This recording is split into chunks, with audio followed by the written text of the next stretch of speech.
আসসালামু আলাইকুম। আমি মেহেদী হাসান জিহাদ। আমি কুয়েট থেকে সিভিল ইঞ্জিনিয়ারিং ডিপার্টমেন্ট থেকে গ্র্যাজুয়েশন কমপ্লিট করেছি। আজকে তোমাদের কাজ, শক্তি এবং ক্ষমতা এই চ্যাপ্টারের উপরে ক্লাস নেব আমরা। তো এই চ্যাপ্টারটাতে রিডিউস থিওরি তোমার মেইনলি তিন টাইপের আছে: ক্ষমতা নিয়ে, কর্মদক্ষতা নিয়ে এবং কাজ নিয়ে। সো কাজ এবং শক্তি অলমোস্ট সেম বিষয়। সো এইগুলো জিনিস নিয়ে আমরা ডিটেলস থিওরি এবং এগুলোর সাথে সাথে ম্যাথগুলো আলোচনা করব, কিন্তু আগে থিওরিগুলো ইন ডিটেলস আলোচনা করে নেব।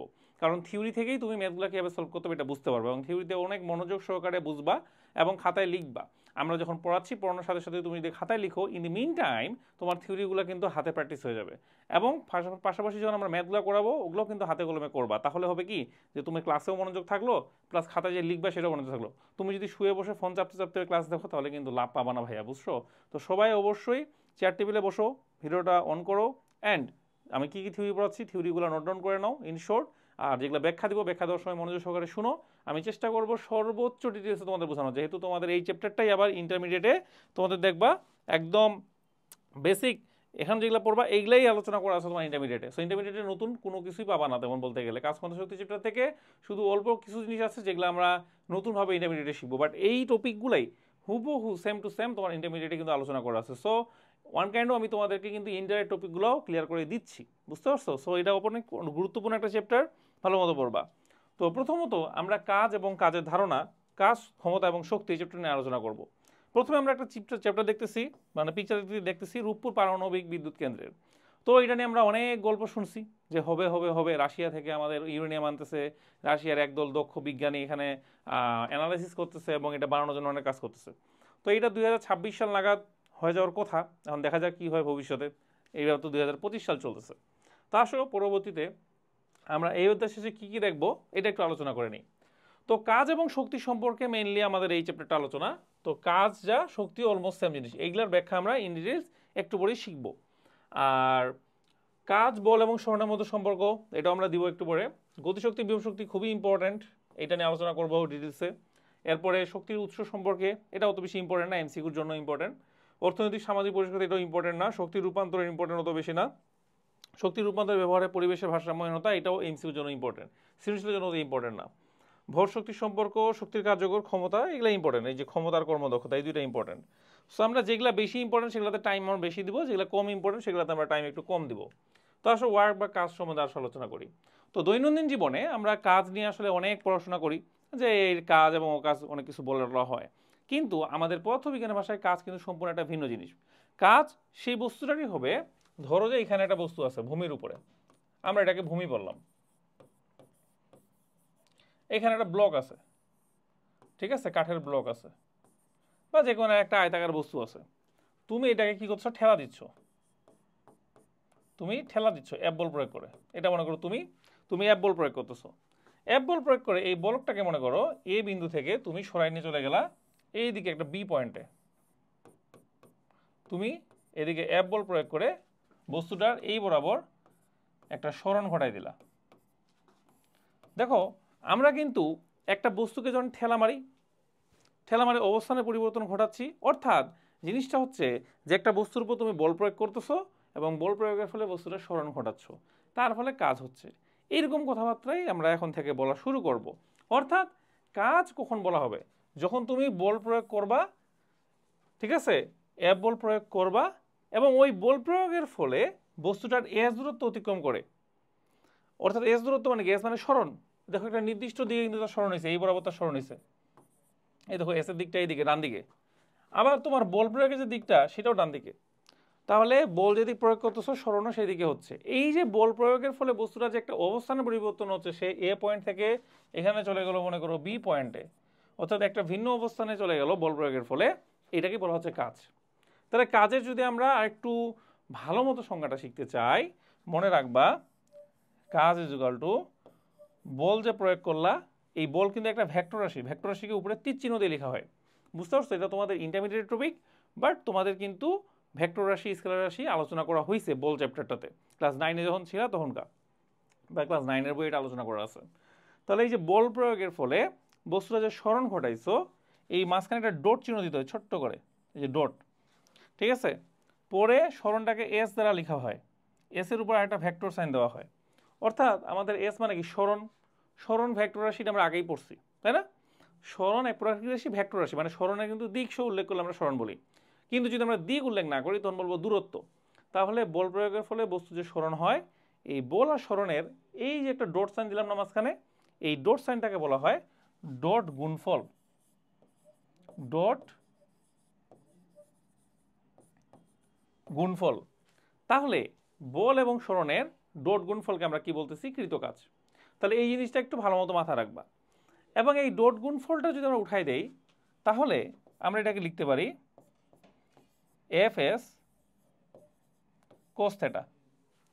এখানে থেটা হচ্ছে এফ এবং এস এর মধ্যবর্তী কোণ।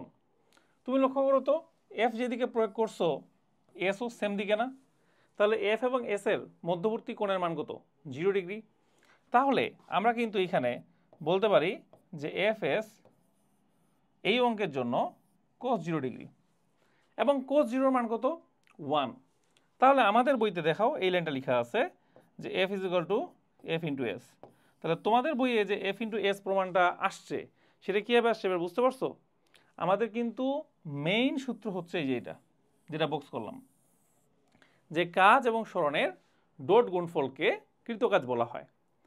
এবং ডট গুণফলের এটা তোমরা ইন্টারমিডিয়েটে পড়বা, এটা নিয়ে মাথা ঘামানোর আপাতত দরকার নাই। যদি না বুঝতে পারো শুধু মাথা রাখো ডট গুণফলকে কৃতকাজ বলে, যেটা বললাম সেটা লিখে রাখতে পারো যে কাজ এবং সরণের ডট গুণফলকে কৃতকাজ বলা হয়। শুধু এটা লিখে রাখো, শেষ। ডট গুণফলকে যদি আমরা ভাঙাই তাহলে কি লেখা যায়? F S cos theta. Theta কি? থেটাটা লিখতে পারো যে এই যে থেটা লিখছি, থেটা হচ্ছে এফ ও এস এর, মানে দুইটারই ভেক্টর এর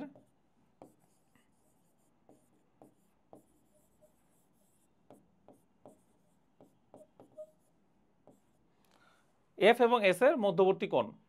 তাহলে তুমি এই চিত্র যে অঙ্কন করছো, এই চিত্রে এফ এর দিক এবং এস এর দিক সেম দিকে, সেই জন্য এফ এবং এস এর মধ্যবর্তী কোণের মান এখানে 0 ডিগ্রি। এই জন্য আমরা এফ এস কোস 0 ডিগ্রি দিচ্ছি। এবং F S cos 0 degree, cos 0 মান কত? 1। ত্রিকোণমিতিতে পড়ছো না ম্যাথে? তাহলে এখানে ডাব্লুর মান কত হবে? F into S. শেষ। বুঝতে পারছো? সো এইভাবে করে আমাদের কাজের সংজ্ঞাটা কিন্তু চলে আসছে।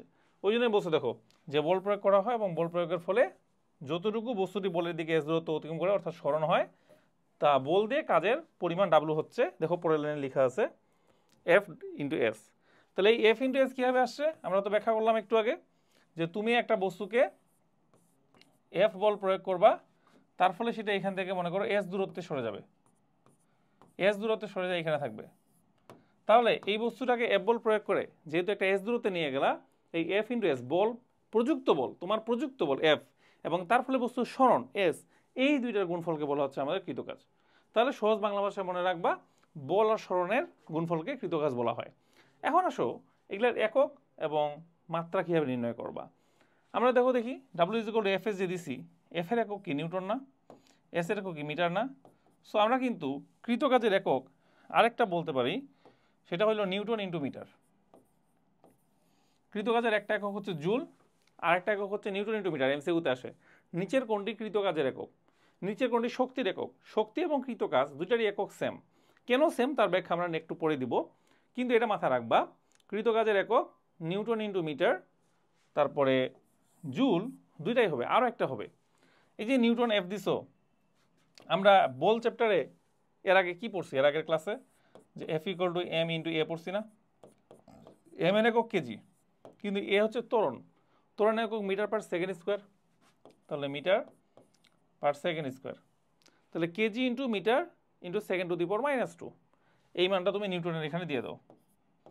তাহলে kg into metre into second to the power -2 into metre. তাহলে এই মিটারটা যদি এম এর সাথে গুণ হয়ে যায় তাহলে কি লিখবা? লাস্টে আমাদের কৃতকাজের আরেকটা একক ডেভেলপ হইলো, সেটা হলো kg into metre square into second to the power -2। তাহলে এই যে কৃতকাজের দেখো আরও একটা একক বের হয়ে গেল। তাহলে কৃতকাজের তিনটা একক মনে রাখবা। প্রথম একক হইল জুল, দ্বিতীয় একক হইল নিউটন ইন্টু মিটার, 3 নাম্বার একক হইল kg into metre square second to the power -2। এবং এই যে কাজ করতেছি, এই কাজের কিন্তু আরও অনেকগুলো একক তুমি ইন্টারভিউতে শিখবা, বাট আপাতত তোমার মাথায় গেম জামার ঢুকাচ্ছি না। সহজ সরল ভাষায় তিনটা মনে রাখো, এই তিনটা কিন্তু এমসিকিউতে আসার মতো। অ্যান্ড এই যে কাজের একক পাইছো, এই একক থেকে কিন্তু মাত্রাটাও ডেভেলপ করতে পারবা। দেখো তো তুমি নিজে নিজে পারো কিনা। আমরা জানি কেজির মাত্রা হয় বড় হাতের এম, তাহলে বড় হাতের এম তো একটা, এম মানে হচ্ছে দৈর্ঘ্য, দৈর্ঘ্যের মাত্রা হয় এল, তাহলে মিটারের উপর স্কয়ার তাহলে কি হবে, এল এর উপর স্কয়ার হবে। তারপরে সেকেন্ড, এর মাত্রা হয় বড় হাতের টি, তাহলে বড় হাতের টি এর মাত্রা কত হবে, টি টু দি পাওয়ার -2। এটা একটা থার্ড ব্র্যাকেট ক্লোজ করে দাও, তোমার কাজ মোটামুটি শেষ। তাহলে এইভাবে তোমার কাজের মাত্রা এবং এককগুলো কিন্তু মনে রাখবা, মানে মুখস্থ করার কোনো দরকার নাই, জাস্ট আমি যেভাবে দিলাম এভাবে আরেকবার দেখো ভিডিওটা, তাহলে তোমাদের মোটামুটি মুখস্থ হয়ে যাবে। এবং মুখস্থ মানে না বুঝে মুখস্থ করার কোনো দরকার নাই, বুঝে বুঝে সবসময় ফিজিক্স মুখস্থ করবা, বুঝে বুঝে তোমাকে ফিজিক্সটা ফিল করে মুখস্থ করতে হবে, বুঝতে পারছো? না বুঝে মুখস্থ করলে কিন্তু দেখবা যে অনেক জায়গাতে আটকে যাবা, পরীক্ষার রুমে যায় উল্টাপাল্টা দাগায় দিয়ে আসতে পারবা, এই সমস্যাটা হয়ে যাবে। তো এখানে আমি যে কথাগুলো বলছি সেগুলো আবার রিপিট করছে, মানে আমি জাস্ট ইন সামারি তোমাদেরকে বলছি, এখানে জাস্ট বাংলায় আরও বড় করে লেখা আছে। যেমন বল একটা ভেক্টর রাশি, অতিক্রান্ত দূরত্ব সরণ কিন্তু ভেক্টর রাশি, হ্যাঁ, কাজে এদের গুণফলের যখন আমরা করতেছি, এই দুইটা ভেক্টরের যখন গুণফল করছি, ভেক্টরের গুণফল কি করছিলাম, এই দুটা ভেক্টরের স্কেলার গুণন করছিলাম, কিন্তু ভেক্টরের স্কেলার অথবা ডট গুণন করছিলাম, হ্যাঁ, এই দুটার স্কেলার অথবা ডট গুণফল করছিলাম। তো ওই ডট গুণফলের ফলে সে হয়ে গেছে স্কেলার রাশি হয়ে গেছে, অর্থাৎ এই যে কৃত কাজ W is equal to F vector dot S vector, এই কাজ কিন্তু এক ধরনের স্কেলার রাশি, এটা মাথা রাখবা। বল এবং সরণ দুজনই ভেক্টর রাশি, কিন্তু এদের ডট গুণফলের ফলে স্কেলার রাশি তৈরি হয় সব সময়। তুমি যদি কোনো দুইটা ভেক্টর রাশি ডট যে কোনো এনি ভেক্টর রাশি ইন দ্য ওয়ার্ল্ড, যদি তুমি দুইটা ভেক্টর রাশিকে ডট গুণফল করো, এই যে মাঝখানে ডট চিহ্ন দাও, তার ফলে যে রাশিটা পাবা সেটা অবশ্যই স্কেলার রাশি হবেই হবে, মাস্ট। তাহলে এখানে কৃতকাজ কি রাশি, আমাদের স্কেলার রাশি।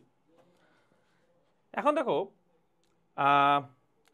এখানে বলছে যে দিক আমরা একই দিকে একটা দিকেই শুধু ধরবো, মানে বিভিন্ন এস এর মান, এস এর দিকটা ভিন্ন ভিন্ন দিকে হইতে পারে, যেমন আমরা কাজের দিক এবং বল প্রয়োগের দিক এবং এস এর দিক যদি একই দিকে হয়, তাহলে একই দিকে হইলে থিটা মানটা কত, একটু আগে তোমাদেরকে শিখাইলাম না যে বল এবং এফ ও এস এর দিক একই দিকে, তাহলে থিটা মান কত দিবা, 0 ডিগ্রি দিবা। তাহলে F S cos theta, cos 0 degree মান কত হবে, 1। এই হলো মোটামুটি বিষয়। তাহলে অতিক্রান্ত দূরত্ব বিষয়টি আলোচনা করব, হ্যাঁ। এরপর দেখো যে আমরা কাজ এবং বলছে যে যন্ত্র হয়তো বল প্রয়োগ করে, আচ্ছা এখানে তোমার একটা ইম্পর্টেন্ট কথা বলে নাই, আচ্ছা ঠিক আছে, এটা কোনো ইম্পর্টেন্ট একটা লাইন না। এখন এখানে একটা ইম্পর্টেন্ট কথা বলছে, দেখো এই প্যাসেজটাতে ওরা বলছে যে কোন একটা বস্তুর উপর ধরো আমরা এফ বল প্রয়োগ করলাম, এফ বল প্রয়োগ করে বস্তুটার আমরা এস দূরত্বে নিয়ে গেলাম, এস দূরত্বে নিয়ে যাওয়ার পরে বস্তুটার উপর বল প্রয়োগ করলাম না, এফ এর মান 0 নিউটন, মানে বল প্রয়োগ করা ছাড়ে দিলাম, বুঝতে পারছো, 0 নিউটন। দেখো লেখা আছে যে কোনো একটা বস্তুর উপর বল প্রয়োগ করে ডি দূরত্বে নিয়ে গেলাম, নিয়ে যাওয়ার পর বস্তুটার উপর বল প্রয়োগ করা ছাড়ে দিলাম বা বল প্রয়োগ করা অফ করে দিলাম, তাহলে বস্তুটা আরও কত দূরত্বে দিয়ে যাবে, বস্তুটা আরও ডি দূরত্বে চলে যাবে, বস্তুটা আরও ডি দূরত্বে চলে যাবে। তাহলে কতটুকু কাজ করা হয়েছে, এখানে কাজ করা হয়েছে W is equal to F into S. পরের বারে এফ ইন্টু ডি যে দিবা, এখানকার এফ এর মানটা কিন্তু 0। দ্যাটস ওয়াই পরের বারে কিন্তু এফ ইন্টু ডি তে তুমি কিন্তু ডি দূরত্ব অতিক্রম করছে, কিন্তু এফ বল প্রয়োগ হয় নাই, অর্থাৎ পরের বারে যে ডি দূরত্বটা গেছো, এই ডি দূরত্ব অতিক্রম করার জন্য তুমি কোনো ধরনের বল প্রয়োগ করো না, অর্থাৎ বলের মানটা হচ্ছে 0। দ্যাটস ওয়াই এখানে আমার এফ ইন্টু এস এর মানটা কৃতকাজ হিসেবে শুধু থাকবে, বুঝতে পারছো? এরপরে দেখো কাজের পরিমাণ W is equal to F S, এবং পরে ডি দূরত্ব অতিক্রম করার সময় কোনো ধরনের বল প্রয়োগ করা হয় নাই, দ্যাটস ওয়াই এখানে কোনো কাজ করা হয় না, এটাই বলছে আমাদের এখানে, যেটা একটু আগে বললাম। এরপরে একটা বইয়ের উদাহরণ দেখি আসো। বলছে তোমার ভর 50 কেজি, ভূমি থেকে 10তলা বিল্ডিংয়ের উপরে উঠছো, তুমি কত কাজ করবা, প্রতি তলার উচ্চতা 3 মিটার। তাহলে এখানকার যে কনসেপ্টটা, এটা মনে করো একটা ভূমি থেকে একটা বস্তুকে তুমি উপরের দিকে তুলবা, কতটুকু উপরে তুলছো, 10 তলার উপরে তুলছো, তা আমাদের প্রত্যেকটা তালার দৈর্ঘ্য 3 মিটার। তাহলে আমাদের টোটাল হাইট কত, যে 10টা তালা প্রত্যেকটা 3 মিটার করে হলে হবে 30 মিটার, তাহলে টোটাল হাইট আমাদের 30 মিটার, বুঝছো? তাহলে ভূমি থেকে একটা বস্তুকে যখন আমরা এফ বল প্রয়োগ করব, এখানে এফ বলের মান কত হবে, ডাব্লু ওজনের সমান হবে, কারণ এই বস্তুটার কিন্তু নিজস্ব ওজন নিচে দিয়ে কাজ করতেছে ডাব্লু, এবং এই ডাব্লু ওজনের ঠিক বিপরীত এবং সমান মানের বল তোমাকে প্রয়োগ করে বস্তুটাকে উঠাইতে হবে। অর্থাৎ ধরো এই কলমটা এই যে ভূমিতে পড়ে আছে, এই কলমটাকে যদি আমি উপরে উঠাইতে চাই, তাহলে অবশ্যই এই কলমের সমান এবং বিপরীতমুখী একটা বল আমাকে উপরের দিকে ধরে টানতে হবে। দেখো এই কলমের ওজনে যদি সমান এবং বিপরীতমুখী বল প্রয়োগ যদি না করি, তাহলে কিন্তু সে উপরের দিকে উঠবে না, সে নিচের দিকে ধাপাস করে পড়ে যাবে, বুঝতে পারছো? ধরো যে আমার প্রযুক্ত বলটা উপরের দিকে যেটা, সেটা যদি এর ওজনের থেকে কম হয়ে যায়, তাহলে কলমটা কী করবে, নিচে হয়ে পড়ে যাবে। বুঝতে পারছো? আর আমার প্রযুক্ত বলটা অবশ্যই এই কলমের ওজনের সমান এবং বিপরীতমুখী হইতে হবে। তাহলে অর্থাৎ আমি যদি এই বস্তুটাকে উপরের দিকে তুলতে চাই, তাহলে তার যে ওজন আছে ডাব্লিউ ইকুয়াল টু mg, যেখানে আমাদের m এর মানটা কত 50 কেজি, ঠিক আছে, আর জি এর মানটা 9.8। এই সেম পরিমাণ বল উপরে আমাদের প্রয়োগ করতে হবে ঊর্ধ্বমুখী। অর্থাৎ আমি নিজে 50 কেজি ভরের, আমার ওজন নিচে দিয়ে কাজ করতেছে, মানে পৃথিবীর কেন্দ্রবর্গ আমাকে টানতেছে নিচের দিকে। আমি যদি উপরের দিকে উঠতে চাই, তাহলে আমাকে আমার উপরে 50 × 9.8 নিউটন বল প্রয়োগ করতে হবে। অর্থাৎ আমি যদি উপরে উঠতে চাই, আমাকে অতিরিক্ত পরিমাণ, দেখবা যে উপরে ওঠার সময় আমাদের একটু শক্তি ক্ষয় হয়, ঠিক আছে, বা কাজ করতে হয়, হ্যাঁ। তাহলে এই 50 × 9.8 নিউটন বল উপরের দিকে প্রয়োগ করতে হবে। সো আসল ডিটেল সলিউশন দেখি, ওইটাই বলছে যে আমাদের এখানে ওজনটা 50 × 9.8 এর মান হচ্ছে 490 নিউটন। সো আমরা যে বের করছিলাম, এখানে ওজনের মান 490 নিউটন হবে এটা। সো 490 নিউটন বল প্রয়োগ করছে উপরের দিকে, এবং তার ফলে সরণ যেটা এইচ আছে, এইচও হচ্ছে দেখো উপরের দিকে। তাহলে এইচ এবং এফ দুইটারই দিক কি একই দিকে না? অর্থাৎ সরণ, উলম্ব সরণ এবং তোমার উলম্ব বল দুইটারই মান কিন্তু, মানে দুইটারই দিক কিন্তু একই দিকে। তাহলে এইখানে তোমার কাজের সূত্র কি দিবা? এটা কিন্তু ওজনের ডাব্লু, ওজনের ডাব্লু আর কৃতকাজের ডাব্লু কিন্তু একসাথে মিলাই দিও না। এটা ওজনের ডাব্লু ইকুয়াল টু mg, আর এটা কৃতকাজের W F equal to mg into H, ঠিক আছে। বেসিক্যালি এফ এইচ দেওয়া হয়, এই যে বল ইন্টু উলম্ব সরণ, তারপর এফ এর জায়গায় ওই যে এম ইন্টু জি বসাই দিচ্ছি, বুঝতে পারছো? তাহলে mg এইচ। তাহলে এখন তুমি প্রশ্নের মধ্যে দেখো mg এর মান তোমার 490 নিউটন অলরেডি আছে, আর এইচ এর মান 30। তাহলে তোমার এখানে ডাব্লু মানটা হবে mg এর মান 490 মিটার, আর এইচ এর মানটা তুমি কত দিবা? 30।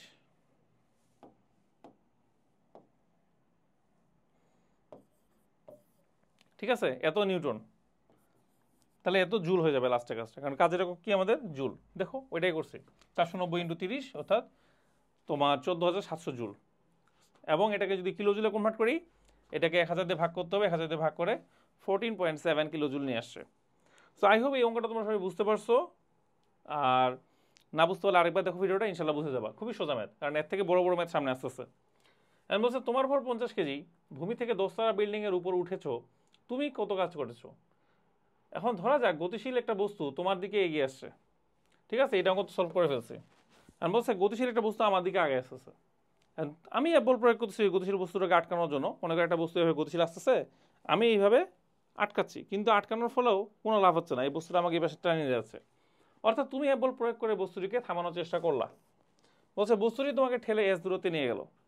অর্থাৎ আমি মনে করো একটা বস্তুকে এদিকে বল প্রয়োগ করতেছি, কিন্তু বস্তুটা গতিশীল ছিল ভি বেগে, ফলে আমার বলটাকে তোয়াক্কা না করে সেই দিকে চলে গেল। আমার কিন্তু এফ এখনও এইদিকে, কিন্তু বস্তুটার সরণটা দেখো কোন দিকে? বস্তুটার সরণ কিন্তু তার বিপরীত দিকে, অর্থাৎ এস কিন্তু বিপরীত দিকে বেঁকা। জিনিসটা চিন্তা করছো? আবারও দেখো, আমি বস্তুটার উপর বল প্রয়োগ করছি এদিকে, বাট বস্তুটা যেহেতু গতিশীল এবং অনেক বেশি বেগে গতিশীল, তো বস্তুটার তার গতির বেগের কারণে এখানে একটা গতিশক্তি সঞ্চার হবে, এবং তার গতিশক্তির থেকে আমার যে বল প্রয়োগকৃত বল, এই বলটাকে অতিক্রম করে সে পিছনের দিকে এই বরাবর সরণ ঘটবে, মানে এ পয়েন্ট থেকে বি পয়েন্টে চলে আসবে, এই যে এখান থেকে এইদিকে চলে আসবে। এই যে এ পয়েন্ট থেকে বি পয়েন্টে চলে আসলো, এই জন্য তার সরণটাকেই হাতের বাম সাইডে।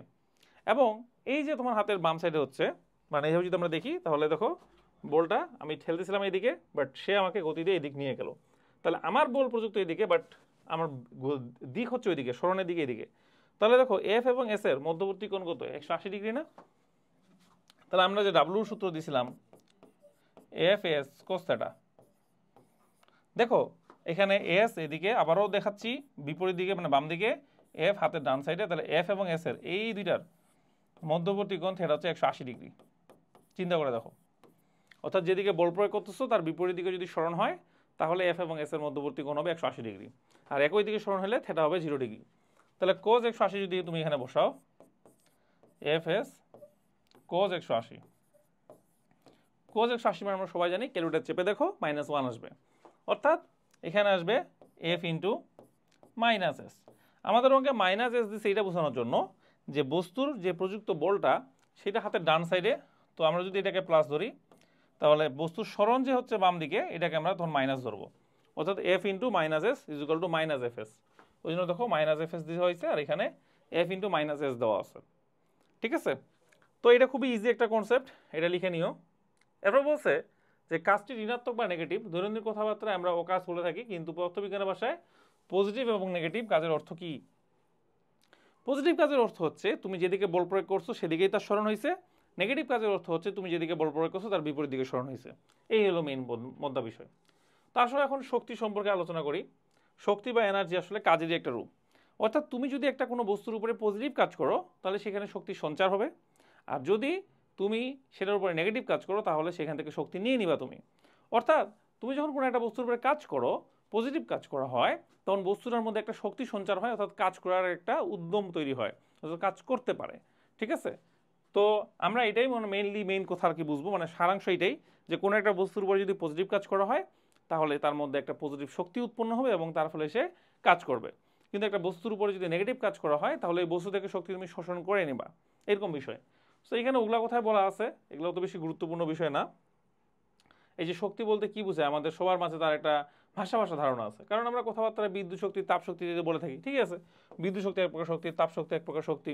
আবার মাঝে মাঝে রাসায়নিক শক্তি বা নিউক্লিয়ার শক্তির কথা আমরা শুনে থাকি। হ্যাঁ, নিউক্লিয়ার শক্তি তো যে পারমাণবিকের উপর পারমাণবিক বিদ্যুৎ কেন্দ্র, নিউক্লিয়ার শক্তির মাধ্যমে উৎপন্ন হবে বিদ্যুৎ, ওইটা।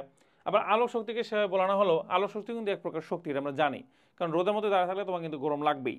ঠিক আছে, রোদের ফলে অনেক কিছু হয়, মানে তোমার সূর্যের যে আলোটা আসে, আলোর কিন্তু অনেক বড় একটা শক্তি, সোলার পাওয়ার, বিদ্যুৎ শক্তি উৎপন্ন করা হয়। তো পদার্থবিজ্ঞানের ভাষায় এটা লাগবে না, আমাদের ধারণা হতে পারে প্রকৃতিতে বুঝি অনেক ধরনের শক্তি আছে, কিন্তু মজার ব্যাপার হচ্ছে শক্তি কিন্তু এক রূপ থেকে আরেক রূপে রূপান্তরিত হয়। এখানে বলা যেটা চেষ্টা করছে যে শক্তি সবসময় এক রূপ থেকে আরেক রূপে রূপান্তরিত হয়, এখানে শক্তির কোনো ধরনের ফিক্স কোনো ইয়া নাই, বুঝতে পারছো? মানে বিভিন্ন রূপ আছে কিন্তু শক্তি বিভিন্ন রকম না, শক্তি জাস্ট বিভিন্ন রূপ আছে কিন্তু শক্তি বেসিক্যালি একটাই, এক রূপ থেকে আরেক রূপে রূপান্তরিত হয়। তো শক্তির বেসিক ধারণা হলো শক্তি হচ্ছে কাজ করার সামর্থ্য, এটা সব থেকে ইম্পর্টেন্ট লাইন, যে কাজ করার সামর্থ্যকে আমরা শক্তি বলবো। এর বাদে এখানে তেমন কিছু জানার দরকার নেই, কারণ শক্তি নিয়ে খুব একটা বেশি আলোচনা আমাদের ম্যাথে লাগবে না, বুঝতে পারছো? তো এমসিকিউর জন্য যে কটা জিনিস লাগবে ওই কটা দাগাই দিচ্ছি আমি তোমাদেরকে। এখানেও যেমন দেখো যে ঋণাত্মক বা নেগেটিভ কাজের অর্থ বুঝতে পারছো বলছে। তো ঋণাত্মক বা নেগেটিভ কাজের অর্থ হচ্ছে যে তুমি কোনো একটা বস্তুর উপর বল প্রয়োগ করতেছো, কিন্তু যেদিকে বল প্রয়োগ করছো সেদিকে না স্মরণ হয়, তার বিপরীত দিকে স্মরণ হচ্ছে, অর্থাৎ এখানে ঋণাত্মক কাজ হচ্ছে। এবং এই ঋণাত্মক কাজের ফলে তুমি কোনো বস্তু থেকে শক্তি কী করবা? শোষণ করে নিবা। ঠিক আছে, এই যে বলছে যে ঋণাত্মক বা নেগেটিভ কাজ করা হয়েছে ঠিক ততটুকুই শক্তি সরিয়ে নেওয়া হয়েছে, এবং যে বল প্রয়োগ করছে সে এই শক্তিটুকু কোনো না কোনোভাবে পেয়ে যায়। ঠিক আছে, দেখো শক্তিটুকু কোনো না কোনোভাবে পেয়ে যায়। এইখানে এই দুইটা কিওয়ার্ড, এই দুটাই খুঁজতেছিলাম মেনলি, বুঝছো? এই দুটা ভেরি ভেরি ইম্পর্টেন্ট। যে ধনাত্মক কাজ করা কোনটাকে বলা হয়, যে কোন একটা বস্তুকে শক্তি দেওয়াটাকে বলা হচ্ছে ধনাত্মক কাজ, আর ঋণাত্মক কাজ কোনটি? শক্তি সরিয়ে নেওয়াটাকে বলা হচ্ছে ঋণাত্মক কাজ। তাহলে ধনাত্মক কাজ আর ঋণাত্মক কাজকে বুঝছো, যে তখন তুমি কোনো একটা বস্তুর উপর ধনাত্মক কাজ করবা তখন বস্তুটিকে শক্তি দেওয়া বোঝায়, আর কোনো একটা বস্তুর উপর যখন তুমি ঋণাত্মক কাজ করবা তখন বস্তু থেকে শক্তিটা সরিয়ে নেওয়া বোঝানো হয়। এর মধ্যে তোমরা নিশ্চয়ই বুঝতে পারছো শক্তির কোনো দিক নাই, সেটা তো আমরা জানি। কাজ, শক্তি, ক্ষমতা, এই যে ওয়ার্ক, শক্তি, কাজ, শক্তি এবং ক্ষমতা মানে পাওয়ার, এই তিনটা টপিকই তো আমরা এই চ্যাপ্টার আলোচনার বিষয় না, তাই না? এই তিনটা যে বিষয় আছে না, এটা হচ্ছে কাজ, লিখে দিই আমরা। তো এই তিনটা বিষয় প্রত্যেকটাই কিন্তু স্কেলার রাশি, এটা এমসিকিউর জন্য কিন্তু খুবই ইম্পর্টেন্ট। এটা হচ্ছে স্কেলার রাশি, এবং এই তিনটার মধ্যে বেসিক সম্পর্ক হইল এই যে কাজ, ডাব্লু আর শক্তি, এই দুটা কিন্তু একই বিষয়। কোন একটা বস্তু যখন কাজ করবে তখনই তার মধ্যে শক্তি উৎপন্ন হবে, এই হলো মধ্যে বিষয়। কিন্তু ক্ষমতা যেটা বিষয় আছে, ক্ষমতার সাথে কাজ এবং শক্তির সম্পর্ক হইল, ক্ষমতাকে আমরা বেসিক্যালি পি দ্বারা প্রকাশ করি, ডাব্লু ডিভাইডেড বাই টি। ঠিক আছে, অর্থাৎ ক্ষমতা is equal to P equal W by T, অর্থাৎ আমরা কাজ বাই সময়টাকে বলতেছি ক্ষমতা। ঠিক আছে, সো এই হইলো মোটামুটি কাজ, শক্তি এবং ক্ষমতার মধ্যে সম্পর্ক। সো এই সম্পর্কটা একটু ভালো মতো মাথা রাখবা, এগুলো আমাদের সামনে কনসেপ্ট বুঝাইতে কাজে লাগবে। আচ্ছা, শক্তি খরত্ব এই দুটিকে একই, একক একই, যে বলছে এদের একক একই, মাত্রাও একই, এই যে মাত্রাও একই। ঠিক আছে, সো কাজের জন্য যে যে এককগুলো পাইছো এই সেম এককগুলোই কিন্তু আমাদের এই শক্তির জন্য ইউজ হবে, আবার কাজের জন্য যে মাত্রা পাইছো এই সেম একক কিন্তু শক্তির জন্য ইউজ হবে। এই যে শক্তির একক, শক্তির মাত্রা, এখানে একক আরও দুইটা লিখে দিছিলাম, সো ওই 2 নাম্বার এবং 3 নাম্বারগুলো কিন্তু নোট ডাউন করে নিও, আমাদের ভিডিওর শুরুতে কিন্তু বলে দিছিলাম। এরপর উদাহরণে আসো, বলছে একটা বস্তুর উপর 100 নিউটন বল প্রয়োগ করে তুমি 10 মিটার নিয়ে গেছো, ঘর্ষণ বল যদি বিপরীত দিকে 10 নিউটন হয় তাহলে ভূমি কতটুকু কাজ করছো, মানে তুমি কতটুকু কাজ করছো এবং ঘর্ষণ বল কতটুকু কাজ করছে। আচ্ছা, আমি কতটুকু কাজ করছি এটা যদি ব্যাখ্যা দিতে চাই, আমার প্রযুক্ত বলের জন্য যেটুকু সরণ হচ্ছে সেটা আমার কৃত কাজ এফ ইন্টু এস, তাই না? তো আমি বল প্রয়োগ করছি 100 নিউটন, আমার সরণ হচ্ছে 10 মিটার, তাহলে 100 নিউটন বল প্রয়োগের জন্য যদি 10 মিটার সরণ হয় তাহলে দেখো তো ভাইয়া 100 ইন্টু 10 কত হয়? তোমার 1000 নিউটন, শেষ। 1000 জুল আর কি, কৃত কাজ একক তো জুল। এখন বলতেছে যে ঘর্ষণ বল কতটুকু কাজ করছে, তাহলে ঘর্ষণ বলের কৃত কাজ কি দিব? এটা হচ্ছে আমি, ডাব্লু আমি। আর ঘর্ষণ বলের জন্য যখন তুমি দিবা কৃত কাজ তখন তুমি এফ অফ ঘর্ষণ দিবা, অর্থাৎ ঘর্ষণ বল যতটুকু এবং ঘর্ষণ বলের জন্য সরণ যতটুকু হয়েছে। তো প্রশ্নের মধ্যে বলছে যে ঘর্ষণ বল যদি বিপরীত দিকে 10 নিউটন হয়, অর্থাৎ আমি যে বল প্রয়োগ করতেছি জিনিসটা চিত্র আকারে দেখলে তোমাদের সুবিধা হবে। আমি এদিকে বল প্রয়োগ করতেছি এফ, কত নিউটন? 100 নিউটন। এর ফলে বস্তুটা এখানে চলে গেছে, কিন্তু ঘর্ষণ বল আবার বিপরীত দিকে বল প্রয়োগ করতেছে 10 নিউটন। তীর চিহ্নগুলো লক্ষ্য করো, আমি বস্তুটার এ পয়েন্ট থেকে বি পয়েন্টে নিয়ে গেলাম 100 নিউটন বল প্রয়োগ করে, এবং বস্তুটার সরণ কতটুকু হলো 10 মিটার, অর্থাৎ এ থেকে বি পয়েন্টে যে নিয়ে গেছি এটা আমাদের কত? 10 মিটার। কিন্তু ঘর্ষণ বল বিপরীত দিকে কাজ করছে কত? 10 নিউটন। তাহলে ঘর্ষণ বলের জন্য কৃত কাজ কতটুকু হবে? 10 নিউটন ইন্টু 10। কিন্তু দিক যেহেতু বিপরীত দিকে, তাহলে দেখো যে সরণ হচ্ছে আমার এদিকে, এস 10 মিটার হচ্ছে ডান দিকে, কিন্তু ঘর্ষণ বল প্রয়োগ হচ্ছে বাম দিকে। তাহলে ঘর্ষণ বল আর এই যে কৃত কাজের জন্য, মানে ঘর্ষণ বলের জন্য কৃত কাজে যদি আমরা দিক চিন্তা করি তাহলে দুইটা কি পরস্পর বিপরীত দিকে। আর বিপরীত দিকে হওয়ার জন্য আমি তোমাদেরকে কি বলছিলাম যে তুমি 10 ইন্টু -10 এরকম দিবা, অর্থাৎ এফ ইন্টু মাইনাস এস দিবা, যে এফ ইন্টু মাইনাস এস অথবা মাইনাস এফ এস দিবা, একটা দিলেই হইল মাইনাস এফ এস। তাহলে -10 ইন্টু 10 মানে -100 জুল। তাহলে এখানে আমাদের ঘর্ষণ বলের জন্য নেগেটিভ কাজ হয়ে গেছে -100 জুল। দেখো আমাদের বইয়ে সেমভাবে করে দেওয়া আছে, এই যে বস্তুটার উপরে বল প্রয়োগ করছি, এটা হচ্ছে প্রযুক্ত বল 100 নিউটন, এটা হচ্ছে ঘর্ষণ বল এফ অফ এস, অথবা ঘর্ষণ বলতে পারি আমরা, সেটা হচ্ছে 10 নিউটন, এবং তার ফলে বস্তুটা ডি দূরত্ব অতিক্রম করছে মানে 10 মিটার। বুঝতে পারছো? তো এই জন্য আমি বল প্রয়োগ করছি কত? 1000 জুল বা 1 কিলো জুল, কিন্তু ঘর্ষণ বল তোমার হচ্ছে -10 নিউটন ইন্টু 10 মিটার, তার মানে -100 জুল কাজ করছে। তো এটা আমরা একটু আগে দেখাইছি যে আমাদের আগের স্লাইডে লক্ষ্য করো -100 জুল আমরা নিয়ে আসছি। সো ওরাও বইয়ে -100 জুল নিয়ে আসছে। হ্যাঁ, সো তোমার বলছে কাজের কারণে পাথরটি শক্তি অর্জন করেছে এবং ঘর্ষণ বলের কারণে শক্তি ক্ষয় হয়েছে এবং সেটা তাপ শক্তি হিসেবে নষ্ট হয়ে গেছে, এরকম বলছে বিষয়টা। যে আমি যে বল প্রয়োগ করছি তার ফলে কি হয়েছে? বস্তুটা সরণ ঘটছে, এবং এই সরণটা পাইছে কেন? কারণ আমরা পজিটিভ কাজ করছি। কিন্তু এই ঘর্ষণ বলের কারণে শক্তি ক্ষয় হয়েছে কতটুকু? -100 জুল, এবং এই -100 জুল কীভাবে গেছে? ওই পাথরের মধ্যে তাপ শক্তি হিসেবে অপচয় হয়ে গেছে বা সৃষ্টি হয়েছে, এরকম বলছে কথাটা। এবার দেখো শক্তির বিভিন্ন রূপ। তো শক্তির বিভিন্ন রূপ আমরা আলোচনা করব, এটা খুবই ইম্পর্টেন্ট টপিক এবং এখান থেকে সৃজনশীল কিন্তু আসে। নানা ধরনের কাজের জন্য আমরা নানা ধরনের শক্তি ব্যবহার করি, হ্যাঁ, যেমন পানি গরম করার জন্য তাপ শক্তি, হ্যান ত্যান এসব ব্যাখ্যা ট্যাখ্যা লিখছে কিছু। তো এগুলো আমাদের গুরুত্বপূর্ণ না, ঠিক আছে? আমাদের মেইন গুরুত্বপূর্ণ বিষয় আমরা যাই, এটা আমাদের এমনি জাস্ট রিডিং পড়বা। তো সভ্যতায় যে শক্তি সৃষ্টি দিয়ে, হ্যাঁ, শক্তির ব্যবহারের ইতিহাস, আমরা আমাদের চারপাশে শক্তি নানা রূপকে দেখতে পাই বলছে, যেমন যান্ত্রিক শক্তি, এইটা খুবই ইম্পর্টেন্ট। এই যান্ত্রিক শক্তির আমরা দুইটা রূপ নিয়ে আলোচনা করবো, একটু পরে আছে। তো মেইন শক্তি হলো কি আমাদের এই চ্যাপ্টারের আলোচ্য বিষয় যান্ত্রিক শক্তি। তো যান্ত্রিক শক্তি এর বাদে তাপ শক্তি, শব্দ শক্তি, আলো শক্তি, চৌম্বক শক্তি, বিদ্যুৎ শক্তি, এগুলো খুব একটা বেশি গুরুত্বপূর্ণ না, আমাদের জন্য যান্ত্রিক শক্তিটা বেশি গুরুত্বপূর্ণ। তাহলে যান্ত্রিক শক্তি নিয়ে যদি আমরা আলোচনা করি, আসো যে শক্তির সবচেয়ে সাধারণ রূপ হচ্ছে যান্ত্রিক শক্তি। এবং যান্ত্রিক শক্তি মানে কি? যে বস্তুর অবস্থান বা আকার এবং গতির কারণে যে শক্তি পাওয়া যায় তাকেই বলা হয় যান্ত্রিক শক্তি।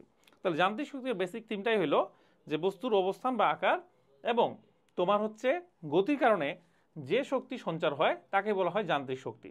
এবং যান্ত্রিক শক্তির দুটি রূপ হতে পারে, একটা বলছে গতিশক্তি, খুবই ইম্পর্টেন্ট ভাই, আবারও বলছে খুবই ইম্পর্টেন্ট এই দুটা। স্থিতিশক্তি, স্থিতিশক্তির আরেকটা নাম হচ্ছে বিভব শক্তি, এবং এগুলোর ইংলিশগুলোও জানবা, ইংলিশগুলো আমি লিখে দিচ্ছি। যেমন গতিশক্তির ইংলিশ হলো কাইনেটিক এনার্জি, কাইনেটিক এনার্জি লিখে নাও সবাই। তো এটা শর্টকাটে আমরা কেই লিখি, কাইনেটিক এনার্জি। আর বিভব শক্তি বা স্থিতিশক্তির ইংলিশ হলো পোটেনশিয়াল এনার্জি, এগুলা সব লিখে রাখো নোট খাতায়, পোটেনশিয়াল এনার্জি। পিই, শর্টকাটে বলা হয় পিই, পটেনশিয়াল এনার্জি। তাহলে পি মানে বুঝবা পটেনশিয়াল এনার্জি বা বিভব শক্তি বা স্থিতিশক্তি, তিনটা কিন্তু সিমিলার রূপ বললাম। আর কাইনেটিক এনার্জি মানে বুঝবা গতিশক্তি অথবা তোমার কাইনেটিক এনার্জি। হ্যাঁ, এই যেমন গতিশক্তি বলছে কাইনেটিক এনার্জি। ইংলিশটা আবারও বলছি, ইংলিশটা কিন্তু ভেরি ভেরি ইম্পর্টেন্ট। এবং গতিশক্তিকে আমরা প্রকাশ করি E energy of K, energy of K মানে হয় কাইনেটিক এনার্জি, অথবা কে ই, এটা দ্বারা প্রকাশ করি। বুঝতে পারছো? এবং এই সূত্রের একটা জেনারেল ফরম্যাট হচ্ছে, মনে রাখবা, half M V square minus you square. তোমরা হয়তো সবাই জানো যে একটা বস্তুর উপরে যখন আমরা বল প্রয়োগ করি, একটা বস্তুর উপর যখন বল প্রয়োগ করি এফ, তখন বস্তুটার একটা অবস্থান থেকে আরেকটা অবস্থানে যখন নিয়ে যায়, তখন এই বল প্রয়োগের ফলে বস্তুটার যে অবস্থার পরিবর্তন হইলো, এই জন্য এটাকে বলা হয় এফ ইন্টু এস, কৃত কাজকে বলা হয় এফ ইন্টু এস। তাহলে ডাব্লিউ ইজ ইকুয়াল টু সূত্রকে এফ ইন্টু এস, একটু আগে পড়লাম। কিন্তু এটা ধরো আদি অবস্থানে ছিল ইউ এর মান 0, অর্থাৎ 0 মিটার পার সেকেন্ড। পরবর্তীতে এইটা তোমার বেগ হয়ে গেছে কত, ভি ইজ ইকুয়াল টু একটা সামথিং বেগ হয়েছে, মনে করো 5 মিটার বা 10 মিটার। তাহলে এখানে দেখো একটা গতিশক্তির পরিবর্তন হয়েছে না, যে বল প্রয়োগের আগে বস্তুটার বেগ ছিল 0, কিন্তু বল প্রয়োগ শেষে তার বেগ হয়ে গেছে ভি। তাহলে এইখানে যে একটা বেগের পরিবর্তন হইলো, এই বেগের পরিবর্তনের জন্য তার মধ্যে একটা শক্তি সঞ্চার হবে। এই শক্তিটা দিয়ে সে কিন্তু সামনে আরও ডি দূরত্ব যাবে। যেমন আমরা একটা এক্সাম্পল পড়ছিলাম এর আগে স্লাইডটাতে, মনে আছে কিনা জানি না, যে এফ বল প্রয়োগের ফলে বস্তুটা যদি এস সরণ হয়, তারপর বল প্রয়োগ করে যদি আমরা অফ করে দেই, তাহলে বস্তুটা যদি আরও ডি দূরত্ব যায়, তাহলে কতটুকু কাজ করবে। যেমন এই যে স্লাইডটা দেখো, আবার দেখাচ্ছি তোমাদেরকে।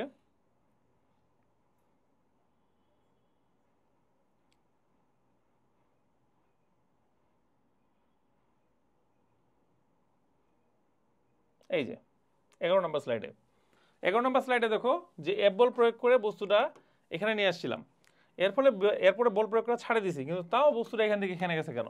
কারণ ওই গতি জড়তা, এই জড়তা কনসেপ্টটা কিন্তু বল চ্যাপ্টারে তোমরা অলরেডি পড়ে আসছো, এই জন্য আলোচনা করলাম যে একটা বস্তুর মধ্যে যদি আদি অবস্থাতে কিছু বেগ থাকে, সেই বেগের ফলে সে কিন্তু সামনের দিকে আগাবে।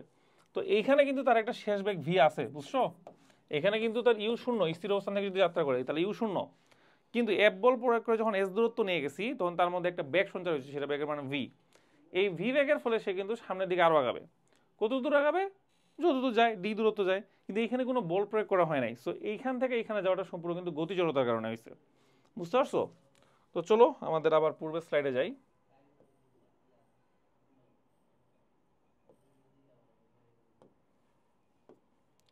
এরপর দেখো বলছে গতির জন্য বস্তু যে শক্তি সঞ্চিত হয়, নিশ্চয়ই তা এক ধরনের শক্তি বা গতিশক্তি।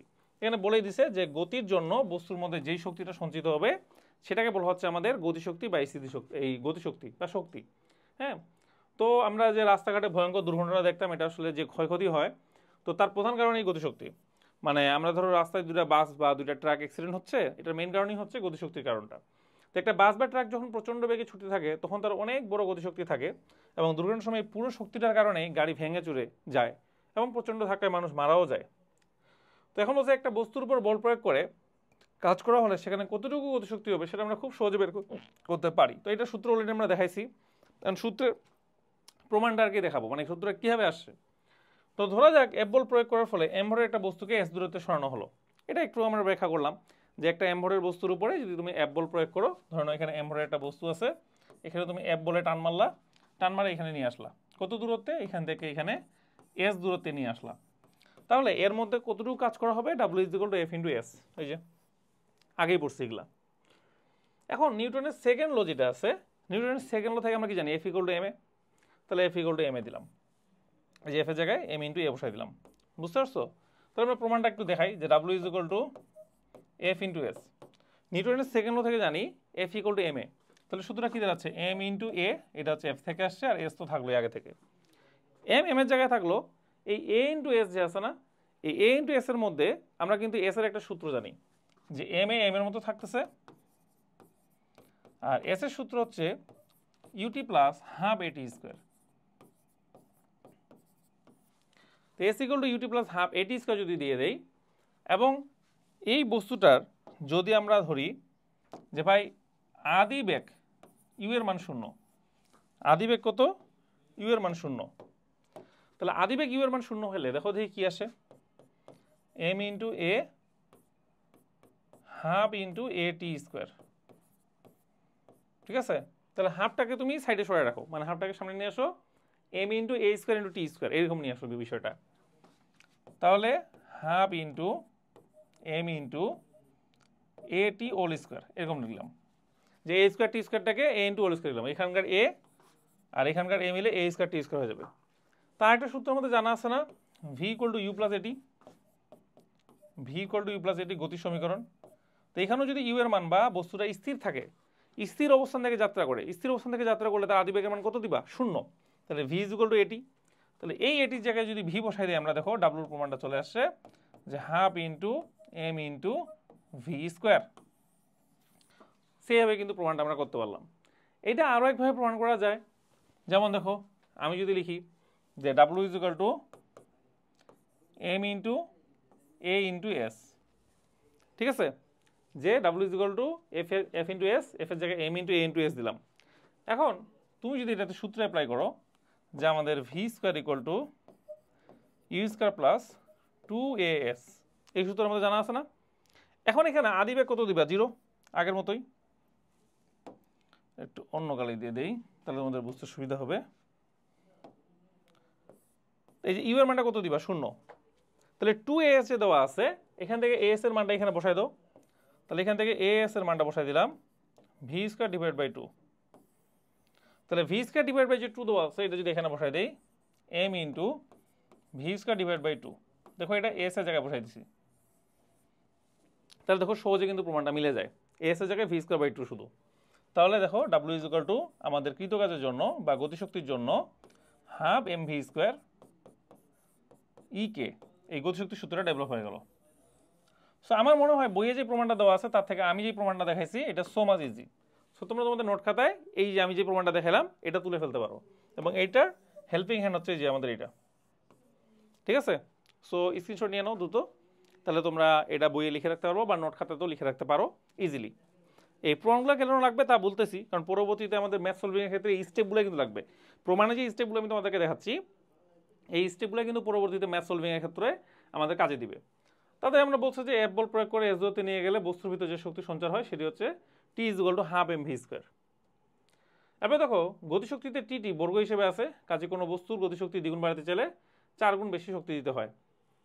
ঠিক আছে, তো এখানে বেসিক্যালি বেগ দ্বিগুণ বাড়াতে চাইলে হবে, এটা যদি তুমি বেগ দ্বিগুণ করতে চাও, কারণ ইকে হাফ এম ভি স্কোয়ার না, ইকে সমানুপাতিক ভি স্কোয়ার। দেখো ইকে বা কৃতকাজ যেটাই বলি না কেন, W is equal to half M V square. তাহলে বেগ যদি দ্বিগুণ করতে চাও, বেগ দ্বিগুণ বাড়াইতে চাইলে তোমার ইকেটা হয়ে যাবে কি 4 গুণ, বা গতিশক্তি 4 গুণ দিতে হবে। এই হচ্ছে কথাবার্তা। আর এইখানে কিছু জিনিস একটু মানে এমনি লেখা আছে, এগুলো আসলে দরকার নাই, হুদাই লিখছে, বুঝছো? এই জিনিসটা আমরা এমনিতেই লিখতে পারবো, এটা আমরা এমনিতেই প্রমাণ করতে পারি, এটা একদমই দরকার নাই। দেখো এই প্রমাণগুলো একদমই দরকার নাই, এগুলো বাদ দিও, কারণ এগুলো অলরেডি আমরা দেখছি।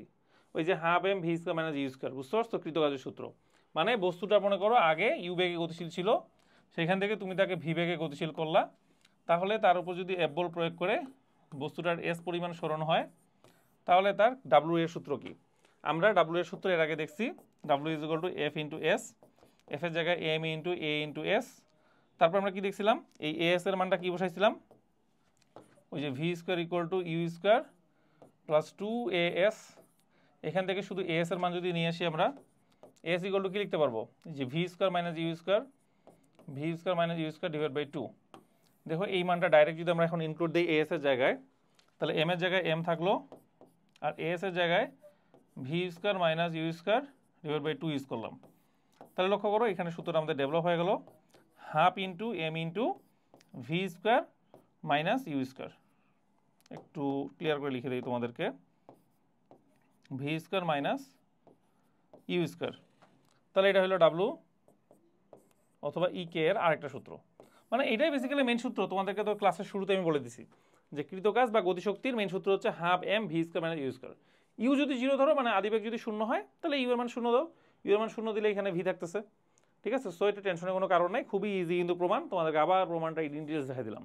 সো বইয়ের এলিমেন্টটা কেটে দিয়ে তোমরা এইভাবে লিখবে, বইয়ের এগুলা ফালতু প্রমাণ দেখে আমাদের লাভ নাই, বুঝতে পারছো? তোমাদেরকে সহজভাবে লিখে দিলাম। এখন এখানে বলছে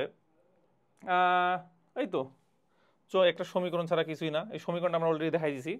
সো এইটাও খুব একটা বেশি লাগবে না আমাদের, হ্যাঁ এলএনটা যা বলছে আমরা সেটা অলরেডি বের করে রাখছি, half M V square minus U square.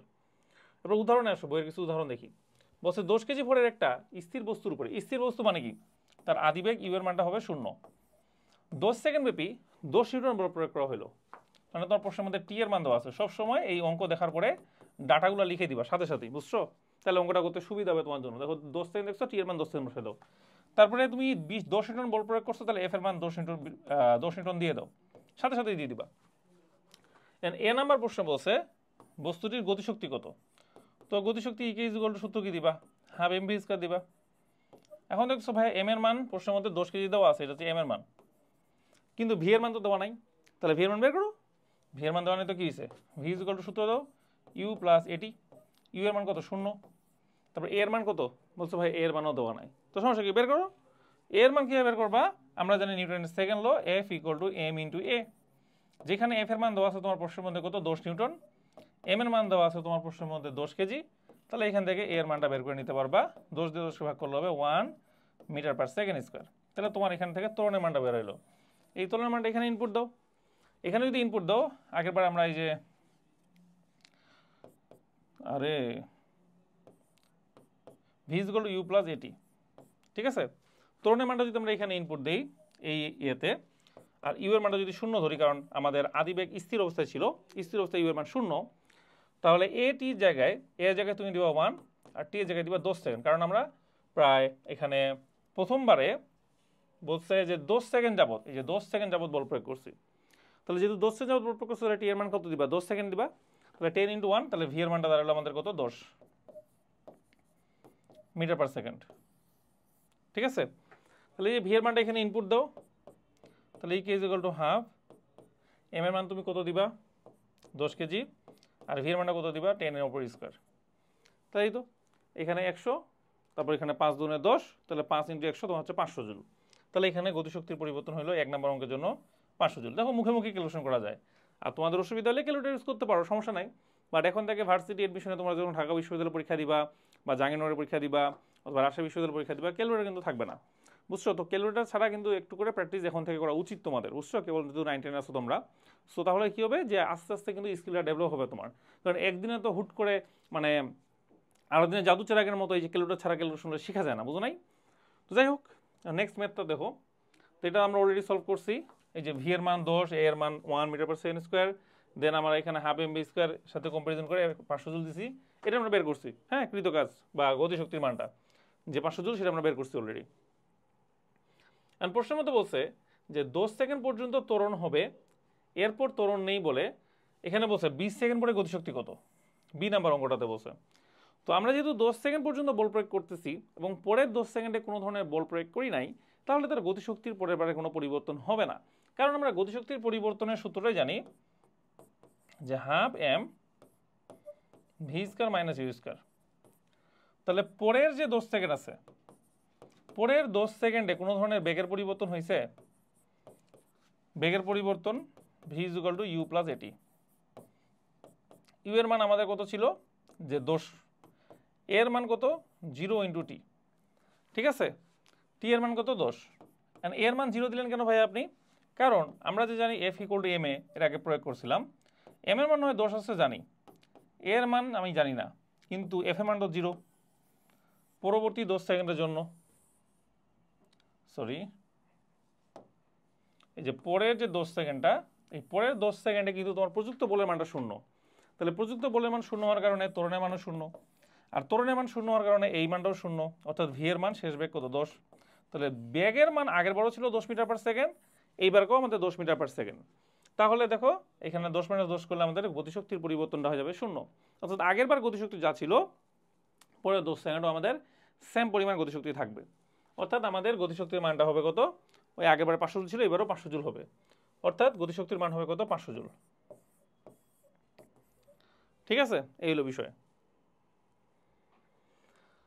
এরপর বলছে যে 10 কেজি ভরের একটা স্থির বস্তুর উপরে 10 সেকেন্ড যাবত, আচ্ছা ওই সেম জিনিস সি পয়েন্টে বলছে যে যদি পুরো 20 সেকেন্ড ধরে বল প্রয়োগ করে তাহলে গতিশক্তি কত। তাহলে সেম হিসাব, যে হাফ এম ভি স্কয়ার দিবা, গতিশক্তির সূত্র হচ্ছে half M V square, M এর মান তো 10, শুধু ভি এর মানটা চেঞ্জ হবে। ভি এর মানটা কি দিবা, V equal to U plus A T, T এর মান যেহেতু চেঞ্জ হয়ে গেছে, এবার আমরা ইউ নিব 0, এ এর মান কত 1 মিটার পার সেকেন্ড স্কয়ার, টি এর মান কত 20 সেকেন্ড।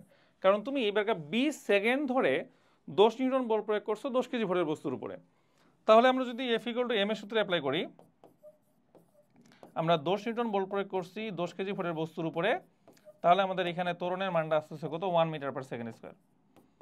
তাহলে এই যে 1 মিটার পার সেকেন্ড স্কয়ার কত সেকেন্ড ধরে কাজ করছে ভাইয়া, 20 সেকেন্ড ধরে। এই যে প্রশ্নের মধ্যে বলছে যে পুরো 20 সেকেন্ডে বল প্রয়োগ করা হয়েছে। তাহলে আমাদের টি এর মান 20 সেকেন্ড শুধু বসাই দাও, তাহলে তোমার এখানে ভি এর মান চলে আসবে কত 20, আর ভি এর মান 20 চলে আসলে তুমি এখানে into half M V square জায়গায় ভি এর মান 20 স্কয়ার বসাই দাও, কাজ শেষ। তাহলে তোমার এখানে তোমার মোট গতিশক্তি কত তা বের হয়ে যাবে। তো এরপরে যে নেক্সট প্রশ্নটা আসছে, নেক্সট প্রশ্নটা দেখো, বলছে 10 কেজি ভরের একটা বস্তুকে বল প্রয়োগ করা হলে গতিশক্তি করায় তার গতিশক্তি হয়েছে 80 জুল। অর্থাৎ 10 কেজি ভরের উপর একটা বল প্রয়োগ করছি, কত বল প্রয়োগ করছি তাই এবার দেওয়া নাই, এবার ডাইরেক্ট গতিশক্তি দিচ্ছে। যেমন আগের বারের অঙ্কটাতে ছিল কি, কত বল প্রয়োগ করছি কত কেজি ভরের বস্তুর উপর তা দেওয়া ছিল, এবং কতটুকু শক্তি উৎপন্ন হবে তা দেওয়া ছিল, মানে কতটুকু শক্তি উৎপন্ন হবে তা বের করতে হয়েছিল। আর এবার গতিশক্তি দেওয়া আছে, তোমাকে প্রশ্নের মধ্যে যেছে কি উল্টাটা বস্তুটির বেগ নির্ণয় করতে বলছে।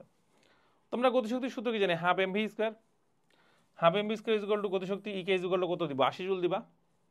তাহলে সূত্র আগে লিখে নাও, E K equal to half M V square, E K এর মান দেওয়া আছে প্রশ্নের মধ্যে 80 জুল, হাফ জায়গায় হাফ থাকলো, এম এর মান প্রশ্নের মধ্যে দেওয়া আছে 10 kg into V square. Calculator ছাড়া আসো করি, তাহলে এটা কাটাকাটি করে 5 হবে, এখানে 5 দিয়ে 80 কে ভাগ করলে হবে 16 ইকুয়াল টু ভি স্কয়ার। তাহলে ভি এর মানটা হবে কত 4 মিটার পার সেকেন্ড, কারণ রুট ওভার করলে 16কে 4 হয়। তখন আমরা মুখে মুখে কিন্তু ক্যালকুলেশন করে শেষ করছি। সো ক্যালকুলেটর ছাড়া কিন্তু প্র্যাকটিস করার অবশ্যই চেষ্টা করবা। এরপর নেক্সটে যাও, বিভব শক্তি বা পোটেনশিয়াল এনার্জি, খুবই ইম্পর্টেন্ট পার্ট। পোটেনশিয়াল এনার্জি আমরা কিন্তু আগেই বলছি যে মনে রাখবা ইপি দ্বারা প্রকাশ করা হয়, ইপি অথবা ডাব্লিউ লিখতে পারি, ইপিতে হচ্ছে পোটেনশিয়াল এনার্জি অথবা পিই দ্বারা লেখা হয়। তো এটার মেইন সূত্রটাই হচ্ছে উচ্চতার পরিবর্তন, বুঝছো, বা অবস্থানের পরিবর্তন। তো আমাদের উচ্চতার বা অবস্থানের পরিবর্তনের জন্য যে বিভব শক্তি তৈরি হয় সেটাকে আমরা শর্টকাটে লিখতে পারি এফ ইন্টু এইচ। এফ মানে ওজন, ওজনের জন্য আমরা এম ইন্টু জি দিতে পারি, তাহলে এমজিএইচ। এই এমজিএইচটাকে বেসিক্যালি ইপি অথবা পিই বা পোটেনশিয়াল এনার্জি বলা হয়। সেটা কিন্তু খুবই ইম্পর্টেন্ট একটা পার্ট এবং খুব ভালো মতো মনে রাখবা এই জিনিসটা, সূত্রটা। তো এখানে কাজ সম্পর্কে বলতে গিয়ে আমরা বলেছিলাম যখন কোনো বস্তুর উপর পজিটিভ কাজ করা হয় তখন সেখানে শক্তি সৃষ্টি হবে। এটা অবশ্যই বলছি যে পজিটিভ কাজ যদি কোনো বস্তুর উপর করি তাহলে সেখানে কী হবে, শক্তি সৃষ্টি হবে। আর গতিশক্তি সম্পর্কে বলার সময় আমরা বলি, একটা উদাহরণ দিয়েছিলাম, দেখিয়েছিলাম যে একটা বস্তুর উপর বল প্রয়োগ করে খানিকটা দূরত্বে নিয়ে গেলে বস্তুটির গতিশক্তি হাফ এম ভি স্কয়ার বেড়ে যায়। এটা আমরা দেখাইছি এর আগে প্রমাণে। এখন বলছে এবার একটা উদাহরণ দেখবো যেখানে বল প্রয়োগ করে খানিকটা দূরত্ব অতিক্রম করার পরেও কোনো গতিশক্তি তৈরি হবে না, অর্থাৎ এখানে শুধু উচ্চতার পরিবর্তন হবে বা অবস্থার পরিবর্তন হবে, এখানে কোনো ধরনের গতিশক্তি সঞ্চার হবে না। তো এই স্প্রিংয়ের একটা উদাহরণ দেওয়া আছে, আমরা স্প্রিংয়ের উদাহরণটা একটু পরে দেখাই দিচ্ছি। স্প্রিং উদাহরণটা খুবই ইন্টারেস্টিং। ওরা বলছে যে এখানে মনে করে একটা স্প্রিং ছিল আগে, ঠিক আছে, এই জায়গাটাতে এটাকে ধরলাম সাম্য অবস্থান, সাম্য অবস্থানে এক্স ইকুয়াল টু 0 ধরতে হয়, সাম্য অবস্থান এক্স ইকুয়াল টু 0। আর এখানে আমি একটা অ্যাপ বল প্রয়োগ করলাম, অ্যাপ বল প্রয়োগ করার ফলে স্প্রিংটা কী হলো, সংকুচিত হয়ে গেল। কতটুকু সংকুচিত হয়েছে, ধরে নাও যে এই পরিমাণ সংকুচিত হয়েছে, যে আগে ছিল এই অবস্থানে এখন চলে গেছে এই অবস্থানে, তাহলে এক্স পরিমাণ সংকুচিত হয়েছে ধরলাম। তাহলে আমি যখন অ্যাপ বল প্রয়োগ করলাম, অ্যাপ বল প্রয়োগ করার ফলে স্প্রিংটি যে এক্স পরিমাণ সংকুচিত হইল, এর ফলে স্প্রিংয়ের মধ্যে একটা শক্তি সঞ্চার আছে। এটা কীভাবে বুঝবো, আমি যদি এখানে একটা বস্তু রেখে দেই, এর ফলে যদি এই বলটা অপসারণ করে নেই, তাহলে দেখা যাবে যে এই স্প্রিংটা এই বস্তুটাকে একটা ছিটকায় ফেলাই দিবে ওইদিকে বা ধাক্কায় দিয়ে দিবে। ঠিক আছে, তোমরা বাসায় এক্সপেরিমেন্ট করে দেখতে পারো, একটা স্প্রিংকে এভাবে একটু চাপ দিবা, সংকুচিত হয়েছে, তারপর ওখানে একটা বস্তু রাখবা, তুমি বল অপসারণ করবা, দেখবা স্প্রিংটা ওকে ছিটকায় দিচ্ছে এদিকে। তাহলে এইভাবে এক্স পরিমাণ দূরত্ব অ্যাপ বল প্রয়োগের ফলে স্প্রিংয়ে যদি এক্স পরিমাণ দূরত্ব সংকোচন বা প্রসারণ করা হয়, জিনিসটা ভালো মতো বুঝো, যেদিকে অ্যাপ বল প্রয়োগ করা হয়েছে অতিক্রান্ত দূরত্ব এক্স এর দিক কিন্তু সেই দিকে, তাহলে কাজটা কি হয়েছে, পজিটিভ কাজ। ঠিক আছে, তুমি যে অ্যাপ বল প্রয়োগ করছো স্প্রিংটার উপরে, আগে স্লাইডটা লক্ষ্য করো, এই যে অ্যাপ বল যেদিক প্রয়োগ করছো বস্তুটার সংকোচনও এই দেখো এক্স এর মানের দিকও কিন্তু সেদিকে, তাহলে আমাদের সরণের দিক আর অ্যাপ প্রয়োগের দিক দুইটা সেম দিকে, যেহেতু দুইটা একই দিকে, তাহলে এখানে আমাদের কি হবে, বস্তুটাতে একটা শক্তি সঞ্চার হবে। কতটুকু, এফ এক্স পরিমাণ। তাহলে আমরা কিন্তু স্প্রিংয়ের জন্য যে কৃতকাজ, এই যে এটা খুব ভালো একটা চিত্র দেওয়া আছে তোমাদের বইয়েরই চিত্র, যে প্রথমত স্প্রিংটা ছিল এইখানে, এটা হচ্ছে সাম্যাবস্থানে, এই জায়গাটা বলা হবে সাম্যাবস্থান। সাম্যাবস্থানে এক্স এর মান কি 0 ধরা হয়। তারপরে বস্তুটাকে আমরা একটা এফ বল প্রয়োগ করলাম, এই যে এফ বলের দিক ডান দিকে, সরি বাম দিকে। তাহলে এফ বল প্রয়োগ করার ফলে বস্তুটা দেখো একটা সরণ হয়েছে কোন দিকে, এই যে এদিকে দেখো, এইখান থেকে সে কিন্তু এই যে এখানে চলে আসছে বর্তমানে, বুঝতে পারছো তো এইখানে। তাহলে এইখান থেকে যে সরে এই জায়গাটাতে আসলো, এই যে এদিকে একটা সরণ ঘটছে তার এক্স পরিমাণ, তাহলে দেখো সরণ এক্স এর দিক যেদিকে, তোমার বল এফ এরও দিক কিন্তু সেম দিকে। তাহলে এফ এবং এক্স এর দিক যেহেতু একই দিকে, তাহলে এইখানে আমাদের স্প্রিংটা সংকোচনের ফলে কৃতকাজের সূত্র কিন্তু আমরা এখন বের করে শিখবো সামনে। দেখো আমাদের মেইনলি কৃতকাজের সূত্র হচ্ছে বল ইনটু সরণ ছিল, ভালো মতো দেখো কিন্তু, হ্যাঁ আমি প্রমাণ করে দেখাচ্ছি, বই এই প্রমাণটা তোমাদের দেওয়া নাই, প্রমাণটা নিজে করে করতে বলছে, আমি করে দিচ্ছি তোমাদেরকে। তাহলে প্রযুক্ত বল কত, এফ, এই যে প্রযুক্ত বল তোমার এফ, এবং এর ফলে স্প্রিংয়ের সরণ কতটুকু, এক্স পরিমাণ সরণ হয়েছে ভাইয়া, কোন দিকে, একই দিকে। তাহলে এফ ইন্টু এক্স কস কত 0 ডিগ্রি, কারণ দুজনের যদি মধ্যবর্তী কোণ একই দিকে হয় তাহলে মধ্যবর্তী কোণ হবে কত 0, এফ এবং এক্স এর। তাহলে cos 0 মান কত 1, তাহলে শুধু থাকছে কি এফ ইন্টু এক্স। আবার আমরা কিন্তু এখানে জানি যে এফ এর যে মানটা, এই এফ এর মানটা কিন্তু আমাদের সূত্র আছে F is equal two K x, এবং এই যে এক্স হয়েছে এই এক্সটার কিন্তু ভরকেন্দ্রের সরণ, অর্থাৎ এর যে মোট সরণ হয়েছে এই মোট সরণটার গড় করতে হয়।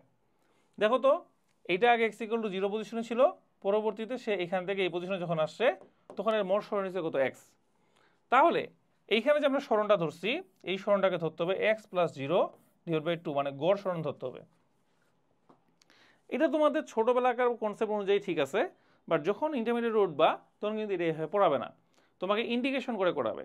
আর ইন্ডিকেশন নর্মালি তোমরা শিখো নাই, আমি তোমাদেরকে জাস্ট একটু 1 মিনিট চেয়ে নিব, যেটা দেখাই দিব, কিন্তু এটা আসলে তোমরা এখন বুঝবা না, কিন্তু তারপর আমি তোমাদেরকে দেখাই দিব একটাই কারণে, পরবর্তীতে ইন্টারমিডিয়েটে গিয়ে এটা কিন্তু শিখতেই হবে তোমাকে। সো তখন ইন্টারমিডিয়েটে যখন শিখবা তখন কিন্তু মনে রাখবা যে ভাইয়া আমাদের কিন্তু 19 এটা দেখাই দিছিল। আমি জাস্ট দেখাই দিচ্ছি একটাই কারণে যে 11-12 উঠে তোমরা কিন্তু এটা শিখবাই, সো তখন যেন কোনো ধরনের অসুবিধা না ফেস হয়। আর এখনকার জন্য তোমাদের এই শুধু গড় সরণটা জানলেই হবে। গড় সরণ মানে কি, যে তোমার মনে করো যে এখানে ছিল এক্স এর মান 0, এখানে আসে এক্স এর মান হয়ে গেছে এক্স, তাহলে 0 প্লাস এক্স ডিভাইড বাই 2, এটা হচ্ছে গড় সরণ। আর এফ ইকুয়াল টু লিখা যায় কে এক্স, বুঝছো, এফ এর জায়গায় কে এক্স লিখা যায়, এটা হচ্ছে আমাদের সূত্র। স্প্রিং ধ্রুবক, কেটাকে বলা হচ্ছে স্প্রিং ধ্রুবক, এখানে F is equal two K x লিখবা এবং কেটাকে বলবা স্প্রিং ধ্রুবক, লিখে নিও স্প্রিং ধ্রুবক, একটু মিশাই দিই, হ্যাঁ ধ্রুবক বানানটা একটু ইয়া হয়ে গেছিল। তাহলে কে এর মানটা কি স্প্রিং ধ্রুবক, আর এক্স তো তোমার যতটুকু শুনেছে সেটাই, তাহলে কে ইন্টু এক্স থাকলোই, আর তার সাথে এখানে গুণাকারে থাকলো কি এক্স ডিভাইড বাই 2। তাহলে আলটিমেটলি আমাদের সূত্র হয়ে গেল W is equal to half K into x square. তাহলে তোমার মেনলি ইপি বা পোটেনশিয়াল এনার্জি স্প্রিংয়ের জন্য, এখানে পাশে লিখে দিচ্ছি স্প্রিংয়ের জন্য, যদি স্প্রিং রিলেটেড কোনো ম্যাথ আসে স্প্রিংয়ের জন্য পোটেনশিয়াল এনার্জি বা কৃতকাজের সূত্র দিবা হাফ কে এক্স স্কোয়ার, যেটা বক্স করে দিলাম। তাহলে স্প্রিংয়ের জন্য কৃতকাজ অথবা পোটেনশিয়াল এনার্জি হচ্ছে হাফ কে এক্স স্কোয়ার, এবং spring ball F is equal two কি দিবা কে এক্স। তবে এখানে একটু ঝামেলা আছে, সেটা হলো তুমি বস্তুটার উপরে বল প্রয়োগ করছো এই জন্য তার এফ এদিকে এবং এক্স এদিকে, কিন্তু স্প্রিংয়ের বল কিন্তু ভিতরের দিকে, এই নেগেটিভ দিকে। তাহলে আমি যে একটা লাইন লিখছি এটা কিন্তু পরবর্তীতে তোমরা যাই আমাকে গালি দিবা যে এফ অফ স্প্রিং লেখাটা ঠিক হয় নাই। এখানে আমরা লিখতে পারি যে, এটা একটু মিশাই দেই, এটা এফ অফ স্প্রিংয়ের জন্য হবে নেগেটিভ কাজ, বুঝছো, কারণ এফ অফ স্প্রিংয়ের দিক যেদিকে F is equal to minus K x দেওয়াটা ঠিক হবে, মাইনাস কে এক্স। এটা তোমাদের বইতেও দেওয়া আছে দেখবা, কারণ স্প্রিং এখানে বিপরীত দিকে কাজ করতেছে। দেখো স্প্রিংয়ের কাজ বিপরীত দিকে, মানে স্প্রিংয়ের প্রযুক্ত বলটা বিপরীত দিকে, কার সরণের বিপরীত দিকে। কিন্তু তোমার যে প্রযুক্ত বল এটাকে বলা হয় এজেন্ট, এজেন্ট মানে তুমি, ঠিক আছে। এখানে পাশে লিখে দিলাম যে স্প্রিংয়ের জন্য এজেন্টের যে কাজটা বা তোমার যে কাজটা এটা হচ্ছে কে এক্স, এবং উভয় ক্ষেত্রে কৃতকাজের মান সেম, কারণ কৃতকাজ কি রাশি, স্কেলার রাশি। সো এখানে প্লাস মাইনাসটা ম্যান্ডেটরি না, এখানে আমরা শুধুমাত্র হাফ কে এক্স স্কোয়ার দিব, এক্স যেদিকে মন চায় সেদিকে হোক। কিন্তু আমরা স্প্রিংয়ের জন্য দিব F of spring is equal to minus K X, অথবা F of agent is equal to শুধুমাত্র দিব কি কে এক্স। বুঝতে পারছো বিষয়টা? এটা কিন্তু খুবই ইজি একটা কনসেপ্ট। আচ্ছা, এরপর নেক্সটটা দেখো। এই যে এখানেও ডিটেলসের কথাটা বলা আছে যে আমরা যখন একটা স্প্রিং ব্যবহার করছি তখন তার অনুমান করতে পারছি যে সংকুচিত স্প্রিংয়ের ভেতরে নিশ্চয়ই শক্তিটুকু লুকিয়ে আছে। হ্যাঁ, তারপরে স্প্রিং সংকোচনের কারণে এম ভরের কোনো বস্তুর উপরে ছেড়ে যদি দেওয়া হয় তাহলে স্প্রিংয়ের ভরটার উপর বল প্রয়োগ করা হয়। এগুলা আগডুম আগডুম মানে কথা লিখা আছে, এগুলো অত বেশি গুরুত্বপূর্ণ না। পরবর্তীতে আসো, এই যে দেখো W is equal to half K X square দেওয়া আছে, বাট এটা প্রমাণটা আমাদের বইতে দেওয়া নাই। শুধু বলছে এক্স দূরত্ব যদি সংকুচিত করতে হয়, সংকুচিত না, আমরা যদি এক্স দূরত্ব সংকুচিত বা প্রসারিত করি কোনো একটা স্প্রিংকে, সংকোচন প্রসারণ উভয় ক্ষেত্রেই ডাব্লিউ ইজ ইকুয়াল টু সূত্র হবে হাফ কে এক্স স্কোয়ার। বুঝতে পারছো? এটা কিন্তু খুবই ইম্পর্টেন্ট একটা পার্ট। আচ্ছা, এরপর নিজে করো কিছু ম্যাথ আছে। আসো, এখানে বলছে যে একটা স্প্রিংকে এক্স দূরত্ব সংকুচিত বা প্রসারিত করলে, দেখো এখানে লাইনটা আবার বলছে এক্স দূরত্ব সংকুচিত বা প্রসারিত যদি আমরা করি তাহলে এফ এর মানটা হচ্ছে কি মাইনাস কে এক্স। এটা হচ্ছে আমাদের স্প্রিং বল। বুঝতে পারছো? এই যে মাইনাস কে এক্স দিচ্ছি এটা আমাদের স্প্রিং বল। আমরা কিন্তু এর আগে স্লাইডে কিন্তু এটা ব্যাখ্যা করছি যে স্প্রিং বল বললে মাইনাস কে এক্স দিব, আর এফ অফ এজেন্ট যদি বলে মানে তোমার প্রযুক্ত বল কত তাহলে শুধুমাত্র কে এক্স দিব, এই ক্ষেত্রে মাইনাস দিব না, কারণ এক্স এর দিক এবং এফ এর দিক একই দিকে থাকতেছে। তুমি কি বের করতে পারবে যেহেতু বলটি স্প্রিং এর দৈর্ঘ্যের উপর নির্ভর করে, তাই গড় বল, এই যে গড় বল বের করে মোট দূরত্ব দিয়ে গুণ দাও, এটা আমাদের প্রশ্ন হতে বলছে। সেটা অলরেডি দেখাইছি আমরা। এবার উদাহরণ দেখো, বলছে 10 কেজি ভরের একটা বস্তু 10 মিটার পার সেকেন্ড বেগে একটা স্প্রিংয়ের উপর পড়লো, স্প্রিংয়ের উপর কে এত হলে কতটুকু সংকুচিত হবে। তাহলে দেখো এখানে বেগের পরিবর্তনের জন্য স্প্রিংয়ের সংকোচন, অর্থাৎ এখানকার চিত্রটা হচ্ছে মনে করো আগে একটা স্প্রিং ছিল, উপরটা একটা বস্তু পড়তেছে ভি বেগে, তো ভি বেগে আঘাত করার ফলে সে সংকুচিত হয়ে গেছে কতটুকু, এক্স পরিমাণ সংকুচিত হয়েছে। তাহলে আমাদের এক্স পরিমাণ সংকুচিত হওয়ার জন্য আমরা দিলাম কি half K X square is equal to half M B square, অর্থাৎ স্প্রিং এর জন্য কৃত কাজ ইজ ইকুয়াল টু গতিশক্তির পরিবর্তনের জন্য কৃত কাজ, অর্থাৎ কাইনেটিক এনার্জি। এই দুটো আমরা সমান লিখতে পারি, কারণ উপর থেকে একটা যখন বস্তু ফেলছো তখন এখানে গতিশক্তির পরিবর্তন হয়েছে এবং তার ফলে স্প্রিংটা সংকুচিত হয়েছে, অর্থাৎ হাফ কে এক্স পরিমাণ। তাহলে তুমি লক্ষ্য করো কে এর মান দেওয়া আছে আমার প্রশ্নের মধ্যে হাফ ইন্টু কে এর মান তুমি দিবা 1,0,0,0,0, আর এক্স স্কোয়ারের মান আমাদের প্রশ্নের মধ্যে বের করতে হবে equal to half M B square. M এর মান প্রশ্ন দেওয়া আছে 10 কেজি আর ভি এর মান দেওয়া আছে 10 মিটার পার সেকেন্ড, 10 স্কোয়ার। শেষ। এটা তোমরা ক্যালকুলেশন করো, উভয় পক্ষ থেকে হাফ হাফ কাটে দাও, এটা ক্যালকুলেশন করলে এখান থেকে এক্স এর মানটা বের করে নিতে পারবা। তো দেখো আমাদের সলভ করে দেওয়া আছে এই যে half K X square is equal to half M B square. Half M B square থেকে 500 মান পাইছি, এখান থেকে কে এর মানটাতে ভাগ করে তবে রুট করে 0.1 মিটার সংকোচন পাইছি, অর্থাৎ তুমি সংকুচিত করছো কত 0.1 মিটার। ঠিক আছে, এবং ইন্টারে যখন উঠবা তখন দেখবা এই সংকোচনটাকেই তুমি লিখতেছো মাইনাস 0.1 মিটার, কারণ সংকুচিত হইলে মাইনাস দিতে হয় আর প্রসারণ হইলে প্লাস দিতে হয়। বুঝছো? এখন তোমার এই 99 লাইফে এইসব লেখার দরকার নাই, জাস্ট সংকুচিত হয়েছে এত মিটার, শেষ, বাংলায় লিখে দিবে, কাহিনী খতম। আচ্ছা, তো সংকোচন হওয়ার ফলে এর মধ্যে একটা বৃহস্পতি জমা হয়েছিল, এটা আমরা বললাম যে আমরা যদি এর সামনে একটা বস্তু রাখে দিই তাহলে বস্তুটাকে সে ঠেলা মারে ছিটকায় ফেলাই দিবে, এটা দ্বারা বোঝানো হয় যে এর মধ্যে একটা শক্তি সঞ্চার হয়েছে কতটুকু, এফ ইন্টু এইচ পরিমাণ। এরপর দেখো যখন আমরা কোনো বস্তুকে উপরে তুলি তখন সেটার মধ্যে বিভব শক্তি অর্জন হয় এবং এক টুকরো পাথর, আচ্ছা এটা তো এমনি পড়লেই বুঝতে পারবা, হ্যাঁ, গতিশক্তি জন্ম হয় এবং পাথরটা যখন উপরে ছিল তখন এর উপরের অবস্থানের জন্য তার দায়ী, এটাও কিছু বলা লেখা আছে, এটা ইম্পর্টেন্ট না। তো উপরে উঠানোর জন্য তার মধ্যে কৃত কাজ করতে হবে ডাব্লিউ ইকুয়াল টু এমজিএইচ, সেটা আমরা একটু আগে প্রমাণ করে দেখাইছি। হ্যাঁ, যে একটা বস্তুকে যখন নিচ থেকে উপরের দিকে তুলবো তখন তার ওজনের ঠিক সমান এবং বিপরীতমুখী বল উপরের দিকে প্রয়োগ করতে হবে, অর্থাৎ আমরা যদি একটা বস্তুকে উপরের দিকে তুলি এটা ওজন ডাব্লিউ ইকুয়াল টু এমজি, এখান থেকে মনে করো এই উচ্চতায় তুলে নিয়ে যাচ্ছি, এই যে এই উচ্চতায়, তাহলে তাকে এফ বল প্রয়োগ করতে হবে এবং এই এফ বলের মান হচ্ছে এমজি এর বিপরীত দিকে। তাহলে এখানে আমাদের কতটুকু কাজ করতে হবে, W is equal two MG H পরিমাণ। এবার হচ্ছে মনে রাখতে হবে পাথরটির ওজন একটা বল এবং সেটি নিচের দিকে কাজ করে এবং পাথরটিকে উপরে তুলতে হলে এই ওজনের একটা বল আমাদের উপরের দিকে প্রয়োগ করতে হবে। ঠিক আছে? আচ্ছা, এম ভরের বস্তুকে এই তুলতে তার মধ্যে বিভব সৃষ্টি হয়, পাথরটি ছেড়ে দিলে সেটি নিচের দিকে এইচ দূরত্ব অতিক্রমে নেমে আসে এবং তখন তার ভিতরে কি পরিমাণ গতিশক্তি জন্ম নিবে। তো আমাদের যেই পরিমাণ গতিশক্তি জন্ম নিবে যখন নিচে আসে আঘাত করে ওটা হচ্ছে এমজিএইচ এর সমান, অর্থাৎ তুমি একটা বস্তুকে যখন উপর থেকে ফেলে দিবা, অর্থাৎ ভূমি থেকে সে যখন এই উচ্চতায় আসে এবং সে কত বেগে আসে ভূমিতে আঘাত করবে, এই বেগের মানটা হচ্ছে গতিশক্তি ইকে এর সমান। এখানে ইকে ইজ ইকুয়াল টু দিবে আপনি হাফ এমভি স্কয়ার, অর্থাৎ সর্বনিম্ন পয়েন্টে E K is equal to half MV square শুধু থাকে, এখানে কোনো ইপি থাকে না, মানে এমজিএইচ থাকে না। ইপি মানে কি পটেনশিয়াল এনার্জি, কিন্তু যখন এই উচ্চতায় নিয়ে যাবা এখানে কিন্তু তার মধ্যে কোনো গতিশক্তি থাকে না, কারণ এই উচ্চতায় তার বেগের মানটা শূন্য। এটা আমরা বল চ্যাপ্টারে পড়ছিলাম যে সর্বোচ্চ উচ্চতায় বস্তুর বেগের মানটা কত ভাইয়া? শূন্য। তাহলে এই উচ্চতায় আমাদের যে গতিশক্তি আছে ইকে ইজ ইকুয়াল টু শূন্য দিব, কিন্তু এখানে ইপির মানটা কত দিব? এমজিএস। কিন্তু এই জায়গায় আমরা ইপির মানটা কত দিব? যেহেতু আমাদের ভূমি থেকে তার উচ্চতা শূন্য, তাহলে দেব শূন্য। একটা জিনিস খুব ভালো মতো মাথা রাখবা, ডাব্লিউ ইজ ইকুয়াল টু যে আমরা এমজিএস দিচ্ছি, এই এমজিএস এর এইচ কিন্তু ভূপৃষ্ঠ থেকে উলম্ব সরণ। এইচ হচ্ছে মনে রাখবা ভূপৃষ্ঠ হতে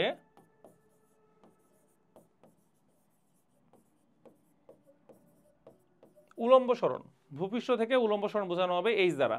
তাহলে MGS equal to half MB square যদি আমরা দেই, তার মানে বোঝানো হবে একটা বস্তুকে যখন উপর থেকে, যে এইচ টা উপর থেকে, মনে করো ভূমি এটা, এখান থেকে এই উচ্চতায় তুললাম, তুলে আবার ফেলে দিলাম, তাহলে এখানে কত বেগে সে আঘাত করবে সেই বেগের মানটা হচ্ছে ভি, অর্থাৎ half MB square is equal two MGS. এটা কিভাবে লিখছি? এটা হচ্ছে শক্তির সংরক্ষণশীলতার, ঠিক আছে, কাজ শক্তির সংরক্ষণশীলতার সূত্র থেকে লিখছি। হ্যাঁ, এটা লিখছি যে তোমার টোটাল এনার্জি সর্বোচ্চ পয়েন্টে আর টোটাল এনার্জি সর্বনিম্ন পয়েন্টের সমান, অর্থাৎ ই টোটাল এমজিএইচ সর্বোচ্চ পয়েন্টে, সেই জায়গায় আবার গতিশক্তির মানটা হবে শূন্য। আবার ই টোটাল সর্বনিম্ন পয়েন্টে, সেখানে ইপির মানটা আবার শূন্য, কিন্তু সেখানে কি থাকতেছে? হাফ এমবি স্কয়ার থাকতেছে। তো এটা অঙ্কের মাধ্যমে তোমাদেরকে ডিটেলসে আমি বুঝাই দিচ্ছি, তাহলে আরও বেশি ভালো হয়। এখানে বেগের মানটাই হচ্ছে তোমার কত বেগে সে নিচে আঘাত করবে সেটা। সত্যি কথা বলতে কি পরিমাণ পড়ন্ত বস্তুর সমীকরণ থেকে হুয়া, এটা পড়ন্ত বস্তুর সমীকরণ আমরা জানি যে ভি স্কয়ার ইকুয়াল টু, পড়ন্ত বস্তুর সমীকরণ সূত্র কি ছিল? V square equal to U square plus 2gh না? তাহলে এখানে ইউ এর মানটা আমরা কত ধরতাম? যে সর্বোচ্চ ইউ এর মানটা শুধু শূন্য ধরতাম এই। এবার দেখো উদাহরণ, যে 10 কেজি ভরের একটা বস্তুকে 100 মিটার পার সেকেন্ড বেগে উপরের দিকে ছুড়ে দিলে এটা কত উপরে উঠবে? তাহলে একটা বস্তুকে যদি আমরা 10 মিটার পার সেকেন্ড বেগে উপরের দিকে দিই, ধরো যে ইউ এর মান 10 metre per second, sorry 100 metre per second,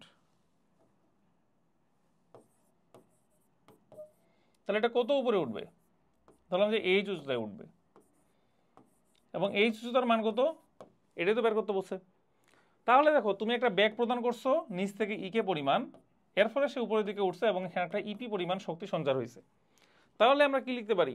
যে ইপি ইকুয়াল টু ইকে, এই ইপিটার পাশে লিখে দিবা সর্বোচ্চ পয়েন্টে ইপি, অর্থাৎ সর্বোচ্চ পয়েন্টে ইপি এবং ইকেটা সর্বনিম্ন পয়েন্টে বা ভূমিতে, এই দুটোর সমান লিখতে পারি। এই জিনিসটা খুব ভালো মতো মাথা রাখবা, অর্থাৎ সর্বোচ্চ পয়েন্টে ইপি এবং সর্বনিম্ন পয়েন্টে ইকে, এই দুটো সমান ধরতে হবে।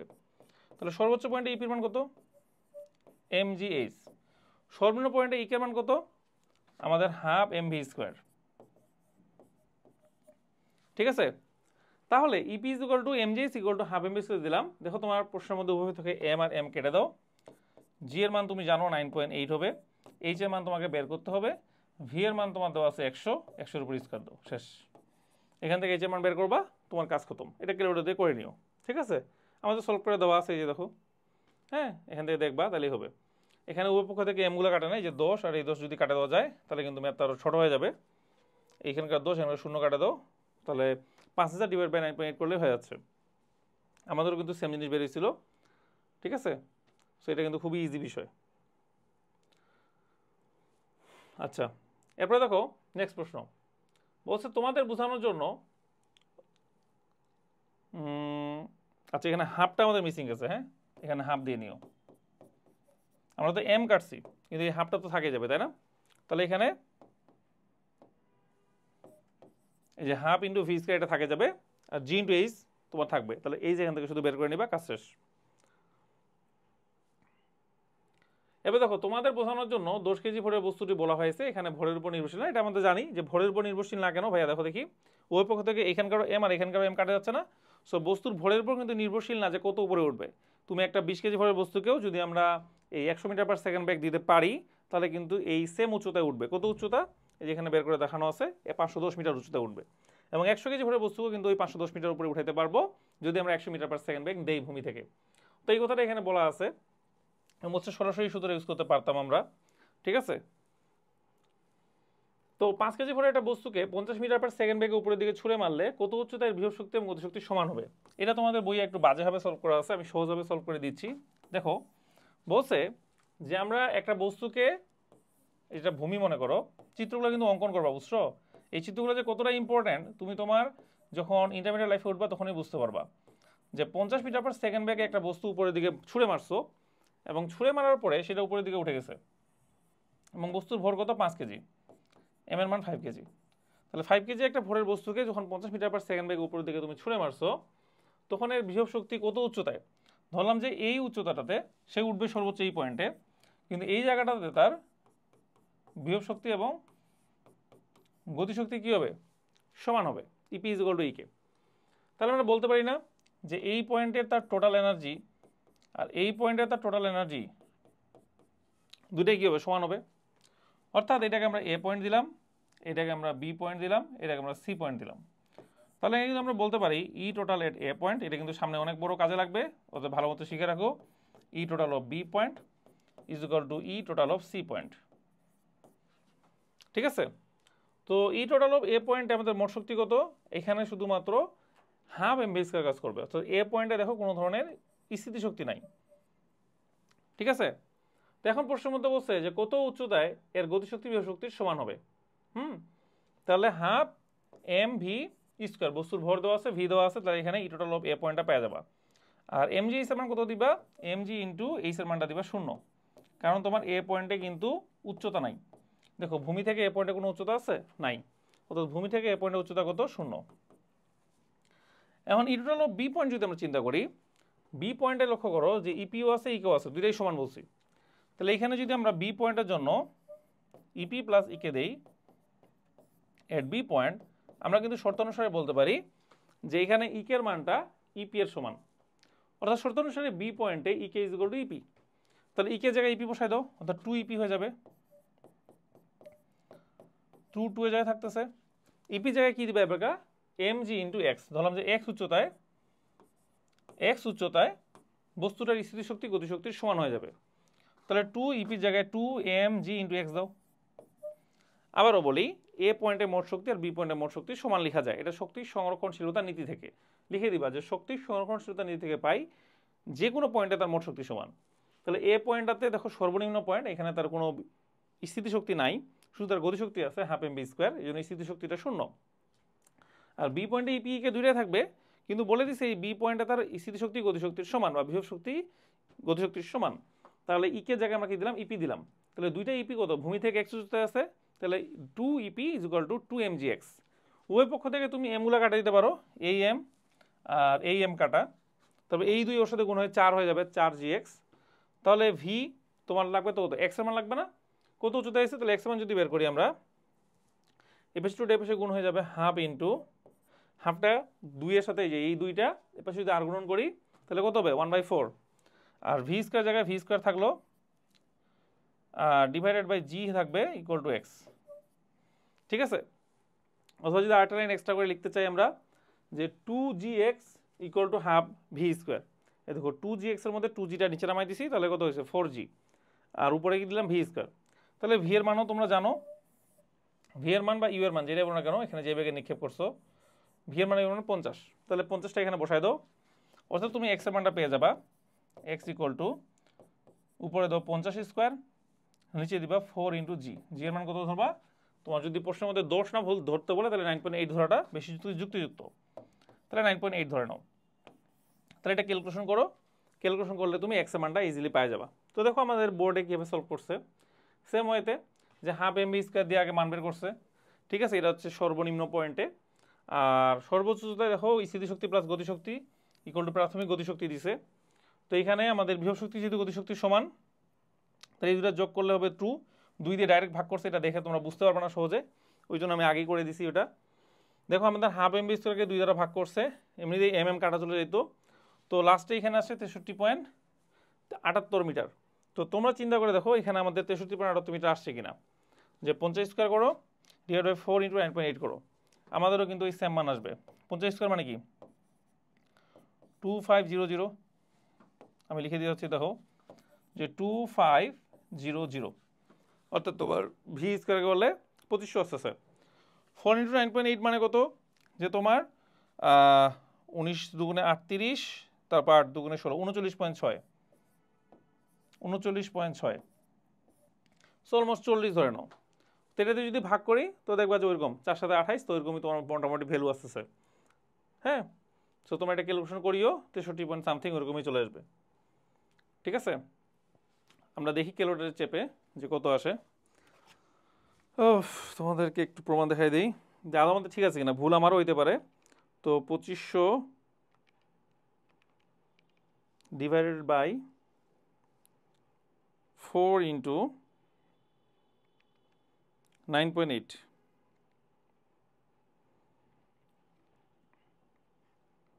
এটাতে তাহলে 4 ইন্টু 9.8, তাই না? তাহলে আমাদের হচ্ছে 39.6। তাহলে 2500 ডিভাইডেড বাই 39.6 ডেসিমালে কনভার্ট করলে হয় 63.13। ঠিক আছে, আমাদের এটা উত্তর আসছে 63.13। তাহলে 63.13 মিটার, মানে তোমার ভূমি থেকে 63.13 মিটার উপরে আমাদের কিন্তু এটা কি হবে, যে বস্তুটাকে স্থিতিশক্তি গতিশক্তির সমান হবে। সো এই গেল আমাদের টোটাল অঙ্ক। এটা কিন্তু খুবই ইম্পর্টেন্ট একটা ম্যাথ। এই টাইপের প্রশ্ন কিন্তু আরও আসছে সামনের বছরে, সো এগুলো কিন্তু ভালো মতো আমরা প্র্যাকটিস করবো।